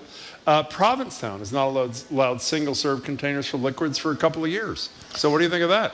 And by the way, that's not just, I assume, the government of the town of Provincetown, but the whole deal. What do you think Healey's, we'll find out next week. Because she's a big environmentalist. No. How can you say that we will ban the use in state agencies and not answer the question as to whether or not you'd support a ban of all plastic bottle usage, what is it called? Single serve, not single serve. Whatever they are, statewide. Why would she hesitate? It's certainly less daring to do it the half hog kind of way than well, it's it is not half really... hog, it's 3% hog. 3% hog, you could say that. 3.4 billion is a lot. Well, people, you know, people go crazy. Look at the big fight up in Concord. Remember how hysterical people were up in Concord? That was the first, you know. Michael says I'm selling short the idea of drinking out of a faucet. He says everyone could enjoy the fresh taste of lead in your water. By the way, Lauren just sent us a picture. First of all, you have a very nice house, Lauren. Oh my goodness, look at all those hydro flasks. There's 6 hydro flasks. You know what the problem is with hydro flasks? Speaking of losing things, you have the hydro flask and you have the top of the hydro flask. You lose the top. You lose the top of the hydro flask. I've been through a lot of tops of hydro flasks. Should be very careful about that. Yeah. A lot of people are pointing out. But the beauty of you, and I have to say that, I mean this is a compliment, because you're the queen of symmetry. After you lose the top, you'll lose the bottom too. So things will totally... You know what I mean? Even out. I have one top left, and you know what the beauty of the hydro flask is? They all fit. They all fit in the same one, so I can use the same top over and over. Great. What I do is I put some water in there, and I put it in the freezer and freeze it so the water's always cold, Jim. Yeah, that's fabulous. Yeah, it's a nice trick. It's a nice trick. Let's go to. Then you fill it up in the bathroom. No, you don't fill it up in the bathroom. No, I don't fill it up in the bathroom. A lot of Would you fill it up in the bathroom? What? Would you fill it up? I just drink out of the fountain. I drink out of the faucet. Put my head under there and just let it go right in there. Okay. Sometimes it hurts my back. Suzanne in the car, thank you for calling. Okay, fine. Suzanne, what's your deal? I love listening to you guys. This is Suzanne from Ginger Gems. I dropped you off Ginger. Oh, Suzanne, hello to you again. That was great. How are you? Is Ginger a restaurant? It's a bakery, right? Ginger Gems. Yeah. No, Ginger Gems. The candy ginger. Yes. Oh, that was unbelievable. Oh, that ginger candy. That was great. I gained 11 pounds that week. Suzanne, good to talk to you again. Go ahead. What's up? You too. I always wondered, how did Coca-Cola get away with the fact that they have to have a return deposit on all of their carbonated products, but they don't have to do it on Dasani, which is just a flat water. Well, by the way, that's a big fight at the State House. I used to. They're trying to do that. They're trying to add Public Interest Research Group has been recycling fighting money for decades. Yep. The note, you are totally right. The fact that flat liquid bottles are exempted from the state law, it's just a compromise because the bottling industry is so powerful. Susan, that's the theory, answer by to the way, why Maura Healey is not going beyond the government ban, because she doesn't want to take on the water industry. But I don't understand how do you explain because it? it's 100,000. No. We buy $3.4 billion. How do you explain it? How can you explain? I support a ban here. In fact, I'm implementing it unilaterally by executive order, but I won't take a position on a Jim, state ban. We're going to have the governor with us next week. Yeah. You know what we should do? No. We should ask her that question. Yeah. How you know would what that you be? should ask her is whether What? she fills her water bottle in the bathroom at the State House. That's what everybody wants to know. I wouldn't fill my water bottle in the State House. What? I bet those pipes are pretty old up there on Beacon Hill. Okay, Evan, you only have 30 seconds because we have somebody we want to talk to before an important State House hearing tomorrow. So take those 30 seconds, Evan. Hey, sorry. Thank you. Long time, first time. Well, thank you. Thank glad to you. Get through. What's up? I am also a bulk hydro flask carrier. I find it's easy. You can get very big ones for all the way up to 64 ounces, and I carry a 48 ounce and a smaller one, and I just fill it up with ice and water in the beginning of the day and refill as I go. And that way I'm not carrying 5 or 6 around. And yeah. Evan, why do you think Marjorie couldn't have figured that out by herself? Well, they are expensive. Oh, so okay. It's a cost prohibitive. They're expensive. Do you do the electrolytes too, Evan? Yeah, if I feel I need it, but yeah, I have some tabs that I can throw in there if need be. But mostly, I just do a little lemon juice. Evan, that was an excellent first call. We hope you make a second one soon. Thank you. We got to Ed this because when Michael Curry was on the other day, he was talking about a hearing tomorrow on an act to advance health equity. We've been discussing this with him forever. It's a huge day at the State House, and he was kind enough to spend a few minutes to join us before the end of the show. We're joined by the guy who's head of the League of Community Health Centers in Massachusetts on the national board of the NAACP. Michael Curry, thanks for joining us. Glad to be back. Hi, Michael. So what is going on tomorrow? Tell us. So we are in the throes of getting ready for what I hope will be a historic hearing. As I've said before, we advance health reform in Massachusetts. It is through Massachusetts that we got the Affordable Care Act on the federal level. Because folks organized here, we came together across different interests and advance increased coverage and access to coverage and payment reform, and we're going to be advocating tomorrow at the State House that the next train leaving the station in health reform in Massachusetts must be a health equity reform bill. So we'll be before my good friend Cindy Friedman, the chair of healthcare financing on the Senate side, and another friend, John Lawn, on the House side, and their members. And we'll be talking about the bill, what's in the bill, the cost of inequity, and how much Massachusetts is paying by not addressing this issue, and we can save costs.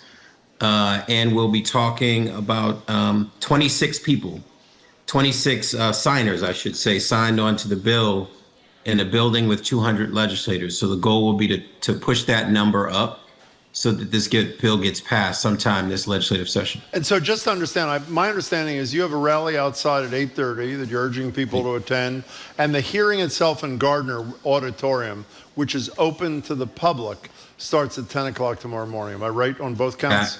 Absolutely does. And I'm going to be a little personal when I share this before you close. I sent this to the members of the compact, the 80 plus members who will be submitting written testimony, and then they're in person tomorrow. I'm leaving right now from my office and headed to Worcester because my 56-year-old cousin, Adam A. Davis, should pass within the next few minutes, if not hours, from lung cancer. And she's 56. And again, how much that underscores, particularly in Black and brown communities, that we're losing too many young people, too many people generally, to disease that is preventable, that we can do something about. So I just want to lift up her name, Adam A. Davis, in this moment, because I'll be thinking about her when I testify tomorrow morning. And we'll be thinking about you both, Michael. I'm sorry for Really your sorry. aunt, Michael, but I want to mention to our listeners that you're going to be on with us for a full segment on Friday, so you can update us on what happened at this hearing and keep our listeners informed for the hoped-for results. Absolutely. I hope everyone comes out tomorrow. Please let's pack the State House, Gardner Auditorium, and the visibility at 8:30 in the morning in front of the State House. Please come. It really matters to be there. If you care about the issue, and we know you do, be there. Give a little bit of your time. Michael, good luck tomorrow. Thanks for your time today. We appreciate it. Thank you very much, Michael Curry. Michael is President and CEO of the Massachusetts League of Community Health Centers and a board member of the National NAACP Board of Directors, where he chairs the board's Advocacy and Policy Committee. That hearing starts at 8:30 tomorrow, Gardner Auditorium at the State House. No reservations needed. Just show up. We're done for today. Keep up with us 24/7. We have our podcast. Tomorrow, we're going to be joined by NYU medical ethicist Art Kaplan. He's got a piece in the Globe today about artificial wombs, the ethics of that. Harvard national security expert Juliette Kayyem, retired veteran and mental health advocate Steve Adams, Queer Eye's Jonathan Van Ness, and our friend Cy Montgomery on her latest book of Time and Turtles, Mending the World, Shell by Shattered Shell. It's an amazing book. It's going to be fun to talk about it. Our crew is Zoe Matthews, Aidan Conley, Nicole Garcia, Hannah Loss. Our engineer is John the Claw Parker. Our executive producer is Jamie Bologna. Special thanks to the Boston Public Radio team, Matthew Glover, Steve Baracci, Evelyn Brito, Eddie Hickey, and Sandra Lopez Burke. I'm Marjorie Egan. I'm Jim Browning, and again, we really urge you to participate in this hearing tomorrow, even if it's just to attend. It really matters. It will get more sponsors. It will give the bill more momentum. Yeah, the crowd. And it's something that really matters. The crowd matters. Matters. Yeah. 8:30 for the rally outside the State House, 10 o'clock in Gardner. If we didn't have a show at 11, we'd be there too. But we urge you to join Michael Curry. See you tomorrow. Thanks for tuning in. Hope you have a great afternoon. Bye.